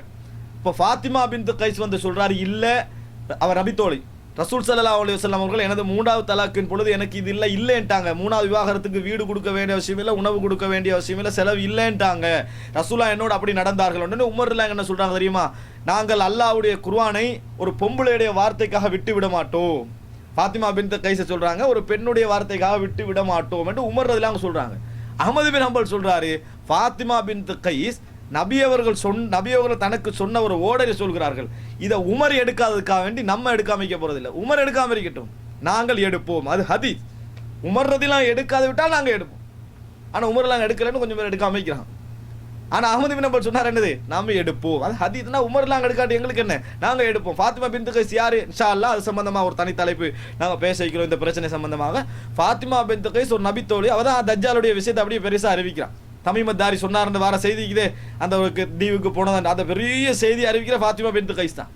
அவ மட்டும்தான் அதை அறிவிக்கிறான் அந்த முழு செய்தியை. இதை விட்டா அதை விடணும். ஒரு பெண்ணுடைய விஷயத்துக்காக நாங்கள் எடுக்க மாட்டோம்னு உமர் சொன்னாரு. அதை கணக்கெடுக்கவே இல்லை இமாம் அஹ்மது பின் ஹம்பல். காரணம் ஃபாத்திமா பின்த் கைஸுடைய அந்த செய்தி ஆதாரபூர்வமாக முஸ்லிமிலே பதிவு செய்யப்பட்டிருக்கிறது. வலா இலா ஹிலாஃபிஹி ஃபி தயம்மும் லில் ஜுனுப் லி ஹதீஸ் அம்மார் பின் யாசிர். அம்மார் பின் யாசிரும் உமர் ரலியல்லாஹு அன்ஹு ஒரு பிரயாணத்தில் போறாங்க. ரெண்டு பேரும் ஜுனுபாலி ஆகுறாங்க. அப்போ அம்மார் பின் யாசிர் எல்லாம் பார்க்குறாங்க, கடை தண்ணியில் என்ன செய்யறது, குளிக்கிறதுக்கு உதுவண்டா இப்படி செய்யலாம், தண்ணி குளிக்கிறதுக்கு மண்ணில் உருள்றாரு. உமர் எல்லாம் சொல்றாங்க என்ன, நான் தயமும் செய்ய மாட்டேன், உருளவும் மாட்டேன். அது நான் ரசூல் அங்கிட்ட போகும் வரைக்கும் என்ன செய்வேன், இருப்பேன். தண்ணி கிடைச்சா தான் நம்ம என்ன செய்யணும், குளிச்சுட்டு தொழணும், இல்லைன்னா தொழ வேண்டிய அவசியம் இல்லை, அது வரைக்கும் வெயிட் பண்ணணும் என்றாரு. ரெண்டு பேருமே பிள்ளைன்னு ரசூல் ஸல்லல்லாஹு அலைஹி வஸல்லம் சொல்றாங்க. பிற்காலத்தில் ரசூல் இப்படி தயமம் செஞ்சிருந்தா போதுமன்றாங்க. பிற்காலத்தில் அம்மார் பின் யாசிர் ஃபத்வா கொடுக்குறாங்க. இந்த செய்தியை வச்சு, நடந்த சம்பவத்தை வச்சு, நம்மளுக்கு தண்ணி இல்லையா, நாங்கள் என்ன செய்யலாம், அதாவது தயமம் செஞ்சு கொண்டா போதுமானது அப்படின்னு அந்த செய்தியை சொல்றாங்க ரசூலுல்லாஹ் நடந்த காலத்தில். உமர்லாம் அவரை கூப்பிடுறாங்க, என்ன இப்படி ஒரு விஷயம் சொல்றீங்க, எனக்கு உங்களுக்கு இடையில இப்படி நடக்கவே இல்லையே ஒரு செய்தி, நான் நீங்களும் இப்படி போற டைம்ல நடந்ததாவே இப்படி சொல்றீங்கன்றாரு. அம்மார் சொல்ல, நான் விரும்பினா நான் சொல்லாம வைக்கிறேன், அப்படி ஒரு செய்தி நடந்தது என்றாரு. உமர்லாங்க சொல்றாங்க, ஓகே நீங்க அறிவிங்க, ஆனா நான் இதுக்கு பொறுப்பு இல்லை என்று சொல்லிட்டு நடந்தது அவங்க மறந்துட்டு உமர் இல்லை அவங்களுக்கு. அம்மார் எல்லாம் அறிவிக்க தான் செய்யறாங்க. ஆனா உமர் எல்லாம் அதை ஏத்துக்கொள்ளவே இல்லை. ஆனா அஹ்மது பின் ஹம்பல் சொல்றாரு, உமர் எல்லாம் அவங்க மறந்ததுக்காக வேண்டி நாங்க அம்மார் பின் யாசிர் ஹதீஸை உடனடி இல்லை, அதைத்தான் எடுப்போம். எவ்வளவு கிளியர் ஆகிக்கிறாங்க பாத்தீங்களா, அதைத்தான் நாங்க எடுப்போம்ன்றாங்க. அடுத்தது வலா இலா இலா ഖിലാഫിഹി ஃபி இஸ்திதாமத்தில் முஹ்ரிம் அத்தீப் அல்லதி ததய்யப பிஹி قبل இஹ்ராமிஹி லிஸஹ்ஹதி ஹதீஸ் ஆயிஷா ஃபீ தாலிக். இஹ்ராமுக்கு முன்னால மனம் பூசுறாரு ஒரு ஆள், இஹ்ராம் கட்டல மனம் பூசுறாரு. அப்புறம் இஹ்ராம் போடவே போடுறாரு, வாசம் அடிச்சுக்கிட்டு இருக்குது. இஹ்ராம் போட வேண்டிய வாசம் அடிச்சுட்டு இருக்குது. இந்த வாசம் இருக்கக்கூடாது. அவர் இஹ்ராம் அணிகிற டைம்ல வாசம் அடிச்சா, இஹ்ராம் அணிஞ்ச ஒரு வாசம் அடிக்கக்கூடாது, அதுக்கு முந்தி அடிச்ச வாசம் தொடர்ந்து இருக்குது, இருக்கக்கூடாது என்றார் உமர். ஆயிஷா ரலியல்லாஹு சொல்றாங்க, நான் ரசூலுல்லாஹ்வுக்கு இஹ்ராத்துக்கு முன்னால வனம் பூசி இருக்கிறேன், அந்த வாசம் இஹ்ராம் போடவே போட்டவரும் இருக்கும் என்றாங்க. ஆனா உமர் கூட என்றாரு. அஹ்மது பின் ஹம்பல் சொல்றாரு, உமர்லாம் அவங்களோட வார்த்தையை நான் ஏத்துக்கல ரெடி இல்லை, ஆயிஷா ஹதீஸ் சஹீஹா இருக்குது, ஆயிஷா அவங்களோட செய்தி சஹீஹா இருக்கு, அதனால உமருடைய கூட்டை நான் ஏற்றுக்கொள்றேன். எவ்வளவு தெளிவா இருக்கிறாங்க. ஹதீஸ்னா உமர்லாம் கூட எத்தனை மசாலால வருது, இப்ப எதுல என்ன செய்யல, அவர் இதை கொண்டு வந்து சேர்க்கவில்லை. அதே போல வலா இலா ഖിലാഫിஹி ஃபீ மன்இல் முஃப்ரிதி வல் காரினி மினல் ஃபஸ்ஹ் இல தமத்து லிஸஹ்ஹதி அஹாதீஸில் ஃபஸ்ஹ். ஒருவர் என்ன செய்றாரு, உம்ராவுக்கு மட்டும் நியத்து வைக்கிறார், இந்த ஹஜ்ஜுக்கு உம்ராவுக்கு சேர்த்து நியத்து வைக்கிறார். இன்னொருவர் என்ன செய்றாரு, அதாவது ஹஜ்ஜுக்கு மட்டும் நியத்து வச்சு போறாரு. இவர் என்ன செய்றாரு, இடையில போய் இல்ல நான் ஃபர்ஸ்ட்டுக்கு உம்ராவுக்கு மட்டும் நியத்து வைக்க போறேன், தமத்து ஹஜ் செய்றாரு. அது பிறகு நான் இஹ்ராம கலைஞ்சிருவேன், பிறகு 8ஆம் நாள் தான் என்ன செய்வேன், நான் மறுபடியும் ஹஜ்ஜுக்கு நியத்து வைப்பேன்னு மாறிக்கொண்டால் உமர் எல்லாம் சொல்ற மாறக்கூடாது, மாறக்கூடாது உமர் ரலியல்லாஹு அன்ஹு. ஆனால் ரசூலுல்லாஹ் மாறிக்கிறாங்க, மாற சொல்லிக்கிறாங்க, தமத்து விஷயம், அது நீண்ட ஒரு விஷயம். அதனால இமாம் அஹ்மது பின் ஹம்பல் சொல்றாரு, உமர் ரலியல்லாஹு அன்ஹு மாற சொன்னார்கள் என்பதற்காக, மாற வானாண்டு சொன்னதுக்காக வேண்டி நான் மாறாம இருக்க போறது இல்லை, ரசூலுல்லாஹ் மாற சொல்லி இருக்கிறார்கள். இதே மாதிரி இப்னு உமர் ரலியல்லாஹு அன்ஹு மத்தியில ஒரு செய்தி நடக்குது. உங்களோட வாப்பா இப்படி சொல்றாரு, இப்னு உமர் மாத்தமா சொல்றாரு மாறலாமட்டு தமத்துவுக்கு, உங்களோட வாப்பா இப்படி சொல்றாரு, வாப்பாவை பின்பற்றீங்களா ரசூலுல்லாஹ்வை பின்பற்றீங்களான்னு இப்னு உமர் எல்லாம் கேட்கிறாங்க. ரசூலுல்லாஹ் அப்ப அதான் அப்படின்னு இப்னு உமர் ரலியல்லாஹு அன்ஹு சொன்னதான செய்தியை நாங்க பார்க்கிறோம். ஹதீஸ்ல வந்துட்டா எந்த நபித்தோடரை அஹ்மது பின் ஹம்பல் பார்ப்பதாக இல்லை. ஆனா அவர் எந்த கருத்துல இருக்கிறாரு, குர்ஆனும் சுன்னாவும் அதுக்கப்புறம் சஹாபாக்கள் கருத்துல இருக்கிறார். அது என்ன, குர்ஆன் சுன்னா நேரடியாக இல்லாம மறைமுகமா சொல்லப்படுற விஷயத்தை நபித்தோடரை கூட்ட முற்படுத்துவோம் கருத்துல இருக்கிறவர் என்ன நிலைப்பாட்டில் இருக்கிறான்னு பாருங்க. இதுல எல்லாரும் தெளிவா இருக்கிறாங்க. அடுத்தது என்ன தெரியுமா, ولم يلتفت إلى قول علي وعثمان وطلحة وأبي أيوب وأبي بن قوف في الغسل من الإكسال لصحة حديث عائشة أنها فعلته يا رسول الله صلى الله عليه وسلم فاغتسلا. அதாவது யார் பாருங்க, உஸ்மான் ரலியல்லாஹு அன்ஹு, தல்ஹா ரலியல்லாஹு அன்ஹு, அபு அய்யூப் அல் அன்சாரி, உபை இப்னு கஅப் ரலியல்லாஹு, 4 நபித்தோழர், 4 மட்டும் நிறைய வராங்க. இந்த யாருடைய கருத்தையும் அவர் சட்டை செய்யவில்லை. எந்த விஷயத்துல, ஒரு கணவனும் மனைவியும் குடும்ப உறவில் ஈடுபட்டு விந்து வெளிப்படாது விட்டால், குடும்ப உறவில் ஈடுபட்டாங்க ஆனா அவர்களுக்கு என்னது விந்து வெளிப்படவில்லை, அவர்கள் என்னது குளிக்க தேவையில்லை அப்படின்றாங்க. யாரு? இந்த 4 நபி தோழர்கள், உபை இப்னு கஅப், உஸ்மான் ரலியல்லாஹு அன்ஹு, Abu Ayyub Ansari, Abu Talha, Ali ரலியல்லாஹு அன்ஹு, இந்த 5 நபி தோழர்களும் இல்லை என்றாங்க. ஆயிஷா ரலியல்லாஹு சொல்றாங்க இல்ல குளிக்கணும் அப்படின்றாங்க. அப்படி ரசூலுல்லாஹ் நடந்திருக்குது, குளிக்கணும் அப்படின்றாங்க. அன்புள்ள சகோதரர்களே, அஹ்மத் பின் ஹம்பல் சொல்றாரு இந்த ஹதீஸ் சஹீஹானது, அதை அவங்களோட கருத்தை எடுத்துக்கொள்ள வேண்டிய அவசியம் இல்லை, ஹதீஸ் சஹீஹானதுன்றாரு. ஹதீஸ் சஹீஹா குளிச்சு தான் ஆகணும் அப்படி என்றார். இப்போ எவ்வளவு உறுதியா இருக்கிறார், நான் என்ன மஸ்ராக்களை சொல்ல விரும்புகிறேன். அன்புள்ள சகோதரர்களே, அதே போன்று ولم يلتفت إلى قول ابن عباس وإحدى الروايتين عن علي أن عدة المتوفى عنها الحامل أقصى الأجلين لصحة حديث سبيعة الأسلمية. என்னது அலி ரலியல்லாஹு அன்ஹு வரக்கூடிய ஒரு கருத்தும் அதே போல இப்னு அப்பாஸோட கருத்து என்னன்னா, ஒரு பெண் வந்து விவாகரத்து செய்யப்பட்டுட்டா, அதே நேரத்தில் இந்த கணவன் மரணிச்சிட்டா, அதே நேரத்தில் அடுத்த நாளே புள்ள கிடச்சிருது. கணவன் மறைச்சு அடுத்த நாள் புள்ள கிடச்சிருது. 4 மாதம் 10 நாள் இதா இருக்கணுமா இல்லையா? மௌத்தாயினா 4 மாதம் 10 நாள் இதா இருக்கணுமா இல்லையா? அப்படி என்று சொன்னால் அலி ரலியல்லாஹு இவங்களும் என்ன சொல்றாங்கன்னு சொன்னா, இவ வந்து கட்டாயம் 4 மாதம் 10 நாள் இருந்தே ஆக வேண்டும், 4 மாதம் 10 நாள் இருந்தே ஆக வேண்டும்.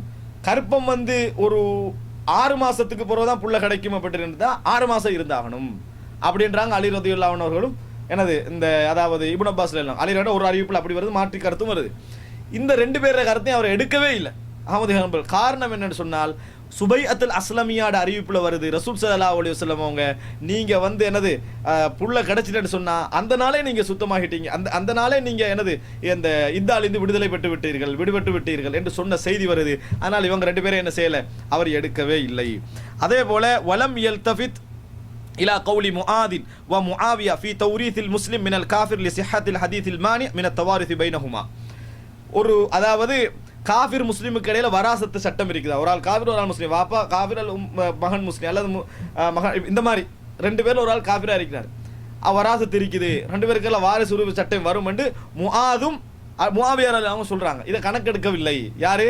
இமாம் அஹ்மத் பின் ஹம்பல். காரணம், சஹீஹான ஒரு செய்தி வருது, அதாவது காஃபிருக்கு முஸ்லிம் வாரிசாக மாட்டார், முஸ்லிமுக்கு காஃபிர் வாரிசாக மாட்டார் என்று சஹீஹான செய்தி வரதுனால வராசத்து சொத்து காஃபிருக்கு முஸ்லிம் இடையில வராது என்ற கருத்தில் இருக்கிறார். அந்த நபித்தோட கருத்தை எடுக்கவில்லை. வலம் யல்தஃபித் இலா கௌலி இப்னு அப்பாஸ் ஃபி ஸர்ஃபி லிஸிஹத்தில் ஹதீஸி பிகிலாஃபிஹி. அதே போல அதாவது நாணய மாற்று செய்யிருந்தானே, இந்த நாணய மாற்று விஷயம் கொண்ட தங்கத்துக்கு தங்கம் வெள்ளிக்கு வெள்ளி செஞ்சா நிறைய எடையும் சமனாக இருக்க வேண்டும், நேரமும் ஒரே நேரத்தில் நடக்க வேண்டும் என்கின்ற ஒரு சிஸ்டம் இருக்கு. அது பின்னால் சந்தர்ப்பம் கிடைச்சால் விரிவாக வழங்கப்படுத்த வேண்டிய விஷயம். இந்த மாதிரி நேரத்தில் அது நேரம் மாற்றிக்கொள்ளலாம், நேரமும் மாற்றிக்கொள்ளலாம், பிரச்சனை இல்லை என்று இப்னு அப்பாஸ் ரலியல்லாஹு அவங்க என்ன செய்றாங்க, அதாவது இந்த இப்னு அப்பாஸ் அந்த கருத்தில் இருக்கிறாங்க. இதை எடுக்கல. காரணம், சஹீஹான ஹதீஸ்கள் தெளிவாக வருது, ஒரே நேரத்தில் ஒரே அளவோடு செஞ்சுக்கணும்னு சஹீஹா வருது, அதனால எடுக்கவில்லை. வலா இலா கௌலிஹி பி இபாஹத்தில் ஹுமில் ஹுமர் கதாலிக், கழுதை இறைச்சி தின்னலாம் அப்படி இப்னு அப்பாஸ் சொல்றாரு, எடுக்கல. காரணம், திட்ட தெளிவான ஹதீஸ் வருது ஹராம் என்று சொல்லி அந்த விஷயங்கள் எல்லாம் சொல்லிட்டு இமாம் இப்னுல் கய்யிம் ஜௌஸி ரஹிமஹுல்லாஹ் அவர்கள் வழங்கப்படுத்துறாரு, வஹாதா கஸீருன் ஜித்தன், இது மாதிரி நீங்கள் நிறைய காணலாம். வலம் யகுன் யுகத்திமு அலல் ஹதீஸி ஸஹீஹி அமலன் வலா ரஅயன் வலா கியாஸன் வலா கௌல சாஹிபின் வலா அதம இல்மிஹி பில் முகாலிஃப் அல்லதி யுஸம்மிஹி கதீரும் மினன் நாஸி இஜ்மாஆ வ யுகத்திமுனஹு அலல் ஹதீஸி ஸஹீஹ். நிறைய போகுது அப்படி. இவர் இமாம் அஹ்மத் பின் ஹம்பல் ஹதீஸ் சஹீஹ் என்று விட்டால் நபித்தோடர் சொன்னாரா, கியாஸ்ல வருதா, சொந்த கருத்தா, அவர் அப்படி செஞ்சுக்கிறாரா என்ற எதையும் அவர் முற்படுத்துகின்றவராக இருக்கவில்லை. அன்புள்ள சகோதரர்கள், இதை ஒரு இமாம நான் சொன்னேன். நீங்க இஸ்லாமிய அறிஞர்களுடைய வரலாற்று எந்த இமாம்களை எடுத்தாலும் குர்ஆன் ஹதீஸ்ல உண்டு வந்து விட்டால், நேரடியாக சொல்லப்பட்டு விட்டால், அதுக்கு பதிலாக எவர் செய்தி இருந்தாலும் அவர்கள் எடுப்பவர்களாக இல்லவே இல்லை. அதுல நம்ம உறுதியாக, அது கொள்கை. இதுல யாராவது வலிக்கணும் என்று சொன்னால் அவர் வழிகேட்டுல போறார் என்பதில் எல்லின் முனை அளவிலும் சந்தேகம் இல்லை. குர்ஆனும் ஹதீஸும் ஒன்று சொன்ன பின்னால மற்றவர்கள் சொன்னார்கள் என்பதற்கு அது என்ன கருத்தா இருந்தாலும் சரி சகோதரர்கள், இதை யாராவது சலபி என்று சொன்னார்னா அது வழிகேடுதான். இதை யாரா போய் அதான் சலபி குர்ஆன் ஹதீஸ்ல வந்தாலும் சஹாபாக்கள் சொன்னா அதை தான் நாங்கள் பின்பற்றோம்னு சொன்னா வழிகேடு தான். அதில் எந்த சந்தேகமும் இல்லை. இஸ்லாமிய அறிஞர்கள் யார் அந்த கருத்தில் இருக்கவும் இல்லை. இதுக்கு பிறகு அவரோட நம்ம வந்து அவர் கொள்கைவாதி குர்ஆன் சுன்னா அழைக்கிறோன்னு சொல்லி வேலையே இல்லை. குர்ஆன் சுன்னாவில் ஒன்று வந்து விட்டால் மாற்று கருத்து கொள்வதற்கு அல்லாஹ் இடமில்லை என்றான் குர்ஆன்ல. மாற்று கருத்து ஒரு ஆள் கொண்டுட்டார், தெரியாம விளங்காம கிடைக்காம, அவரை பின்பற்றி நம்ம போற தவிர ஒரு வழிகேடு உலகத்தில் இருக்குமா? இருக்கவே இருக்காது. இந்த விஷயத்துல நம்ம தெளிவாக இருந்து கொள்ள வேண்டும். இதை கொண்டு போய் மற்ற மசலாவோட ஒப்பிட்டு விடவும் கூடாது. அன்புள்ள சகோதரர், இது நான் 2வது விஷயம் சொல்லிட்டேன். இப்ப நான் உங்களுக்கு 3வது விஷயம் 4வது விஷயத்துக்கு வரேன். அறிஞர்களுக்கு மத்தியில் நான் இப்போ சொன்ன மசாலா என்ன, குர்ஆன் சுன்னாலே நேரடியாக சொல்லப்படாத சில மசாலாக்களில் மறைமுகமாக புரிந்து கொள்ளக்கூடிய, இப்படி இந்த வசனத்தை வச்சு இந்த ஹதீஸை வச்சு பார்த்தா இதான் முடிவு வருது, நேரடியாக இல்லாட்டி அப்படி நம்ம புரிஞ்சுக்கலாம் என்பது போன்ற கருத்து முரண்பாடான மசாலாக்களில் நம்ம எடுக்கிற முடிவை விட நபித்தோழர்களால் முடிவெடுத்திருந்தால் அதை முற்படுத்துவதுதான் சரி, அதுதான் குர்ஆன் சுன்னாவுக்கு நெருக்கமாக இருக்கும் என்று சொல்லுகின்றவர்கள் யார் யாருன்னு சில அறிஞர்கள் நான் உங்களுக்கு சொல்கிறேன். இமாம் அபூ ஹனீஃபாவுடைய வார்த்தையில் நீங்கள் பார்க்கலாம், நிறைய ஆதாரங்கள் சொல்லாமல் நான் சொல்கிறேன். மா பலகனி அன் சஹாபியின் அன்னஹு அஃப்தாபிஹி ஃபஉகல்லிதுஹு வலா அஸ்தஜீஸு ஹிலாஃபஹு. நபித்தோழர் ஒரு விஷயம் சொன்னார்னு வந்துட்டேன்னு சொன்னால் நான் அவரை தக்லீது பண்ணுவேன், அவருக்கு நான் முரண்பட மாட்டேன் என்றார். இது அப்படியே நான் சொன்னதை எல்லாம் வச்சு தான் வழங்கணுமா? குர்ஆன் சொன்னாலே நேரடியாக சொல்லப்படாத முரண்பாடான விஷயங்களில் நபித்தோழர்கிட்ட இந்த ஒரு கூற்று வந்து விட்டால் நான் அவரை தான் தக்லீது பண்ணுவேன், வேறொன்றை நான் முற்படுத்த மாட்டேன். இப்படி சொல்றதுக்கு அவங்க காரணம் ஏன் சொல்லுங்களேன், ஏண்ட கருத்தை விட, கியாஸை விட, மத்தவன் சொன்னத்தை விட குர்ஆன் சுன்னாக்கு மிச்சம் நிறுத்தமா இவர் தான் இருப்பாரு என்றதான் காரணம். குர்ஆன் சுன்னாவோட நெருங்குறதான் காரணம். இது இமாம் அபூ ஹனீஃபா அந்த கருத்துல இருக்கிறார். இமாம் மாலிக் என்ன கருத்துல இருக்கிறார்? அவர் ரெண்டு விஷயம் இருந்தார். அமலு அஹ்லுல் மதீனா, மதீனா வாசிகளுடைய செயலை முற்படுத்துவார். மதீனால என்ன நடக்குன்னு பார்ப்பாரு. ஒரு கருத்து முரண்பாடு வருது, அவங்க அந்த கருத்து சொல்றாங்க, இவங்க இந்த கருத்து சொல்றாங்க, இந்த ரெண்டு வசனத்தை பார்த்தா இப்படி விளங்குதுன்றாங்க என்றெல்லாம் இமாம் எல்லாரும் சொல்லுவாங்க. மாலிக் இமாம் பார்ப்பார், என்ன தெரியுமா, மதீனால என்ன நடக்குது, ஓ மதீனால இதுக்கு மாத்தமா இருக்கு, எனவே நான் ஏத்துக்கல மாட்டேன்றாரு. இவர் சொன்னதுக்கு காரணம் என்ன, குர்ஆன் சுன்னா மதீனாவா? அப்படி ஒரு நாள் ஒரு இமாமும் சொல்லல. குர்ஆன் சுன்னா மதீனான்றதுக்கான ஒரு சொல்லல, மதீனா ரசூலுல்லாஹ் வாழ்ந்து பிறந்து மௌத்தாகின இடம், அதனால ரசூலுல்லாஹ் வாழ்ந்து மரணித்த இடம். இந்த இடத்தில் மதீனாவில் ரசூலுல்லாஹ் மரணிச்சதுனால அங்க அந்த சுன்னத்து காலகாலமா வந்துட்டு இருக்கும். இமாம் மாலிக் என்ன ஒரு 100 வருஷத்துக்கு பிறகு வந்தவர் தானே, அப்போ ஒரு 100 வருஷத்துக்குள்ள அவ்வளோ எல்லாம் மாறிவிடாது. அதனால மதீனாவுடைய விஷயங்களை அவர் முற்படுத்தி பார்த்தாரு. இதனாலதான் அவர் என்ன செஞ்சாரு, 6 நோன்பு இல்லை என்று சொன்னார். 6 நோன்பு இல்லைன்னு சொன்னதுக்கான மதீனால யாரும் பிடிக்கல என்றார் இமாம் மாலிக் இப்னு அனஸ். மதீனால யாரும் நான் பிடிக்கிறதை காணவில்லை, அதனால 6 நோன்பு நான் ஏத்துக்கல மாட்டேன்னு இமாம் மாலிக் இப்னு அனஸ் செஞ்சாரு சொன்னார். சொன்னதுக்கு ரீசன் என்ன தெரியுமா, இதுதான் காரணம், மதீனால அப்படி நடக்கவில்லை என்பது. சனிக்கிழமை நோன்பு பிடிக்கிறது கூடாது அப்படின்னு சொல்லி ஃபர்லான நோன்பு பிடிக்க கூடாது, அப்படி இந்த ஃபர்லான் நோன்பை தவிர வேற எந்த நோன்பும் பிடிக்க கூடாதுன்னு ஒரு ஹதீஸ் வருது. இமாம் மாலிக் சொன்னா ஏத்துக்கல மாட்டேன், மதீனால என்ன அப்படி இல்லை என்றார். அவர் அப்படி சொல்றதுக்கு காரணம் மதீனா மக்கள் ஆதாரம் அல்ல, மதீனால ரசூலுல்லாஹ் சுன்னா உயிர் வாழும். எனவே இந்த சுன்னா வச்சு அவர் பார்க்கிறாரு, இந்த சுன்னால இல்லையா விட்டுட்டார். அப்ப என்ன அர்த்தம், மதீனாவை அவர் எடுத்ததுக்கு காரணம் இதுதான். அதே போல மாலிக் இமாம் அந்த இந்த நபித்தோழர்கள் விஷயத்தை என்ன செஞ்சாருண்டா, நபித்தோழர்கள் மார்க்க கூற்றுன்னு சொன்னார். அதை குர்ஆன் சுன்னால நேரடியாக சொல்லப்படாத மறைமுகமாக நான் ஆய்வு செஞ்சு முடிவெடுக்கக்கூடிய விஷயங்களில் நபித்தோழர்கள் அவர் முற்படுத்தினார். அவரோட கூட்டு வந்தா வேற எதாவது எடுக்க மாட்டார், நபித்தோட கூட்டு தான் குர்ஆன் சுன்னால நெருக்கமா இருக்கும் என்னை விட அப்படின்னு அதை எடுத்தாரு. இது இமாம் மாலிக் இருந்த கருத்து. இமாம் மாலிக் வழிகேடா, இமாம் அபூ ஹனீஃபா வழிகேடா?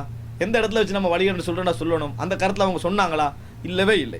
அன்புள்ள சகோதரர்களே, அதே போன்று இமாம் ஷாஃபி எடுக்கும். இமாம் ஷாஃபிக்கு 2 நிலைப்பாடு. ஆரம்பத்தில் ஒரு நிலைப்பாட்டில் இருந்தார், கிதாபுல் உம்முல ஒரு நிலைப்பாடு. கிதாபுல் உம்முல 7ஆம் பாகம் 280ஆம் பக்கத்தில் நீங்க பார்க்கலாம். இதை நான் கொஞ்சம் சொல்லணும், சில அறிஞர்கள் என்னென்ன கருத்து இருந்தாங்கன்னு சொல்லணும்.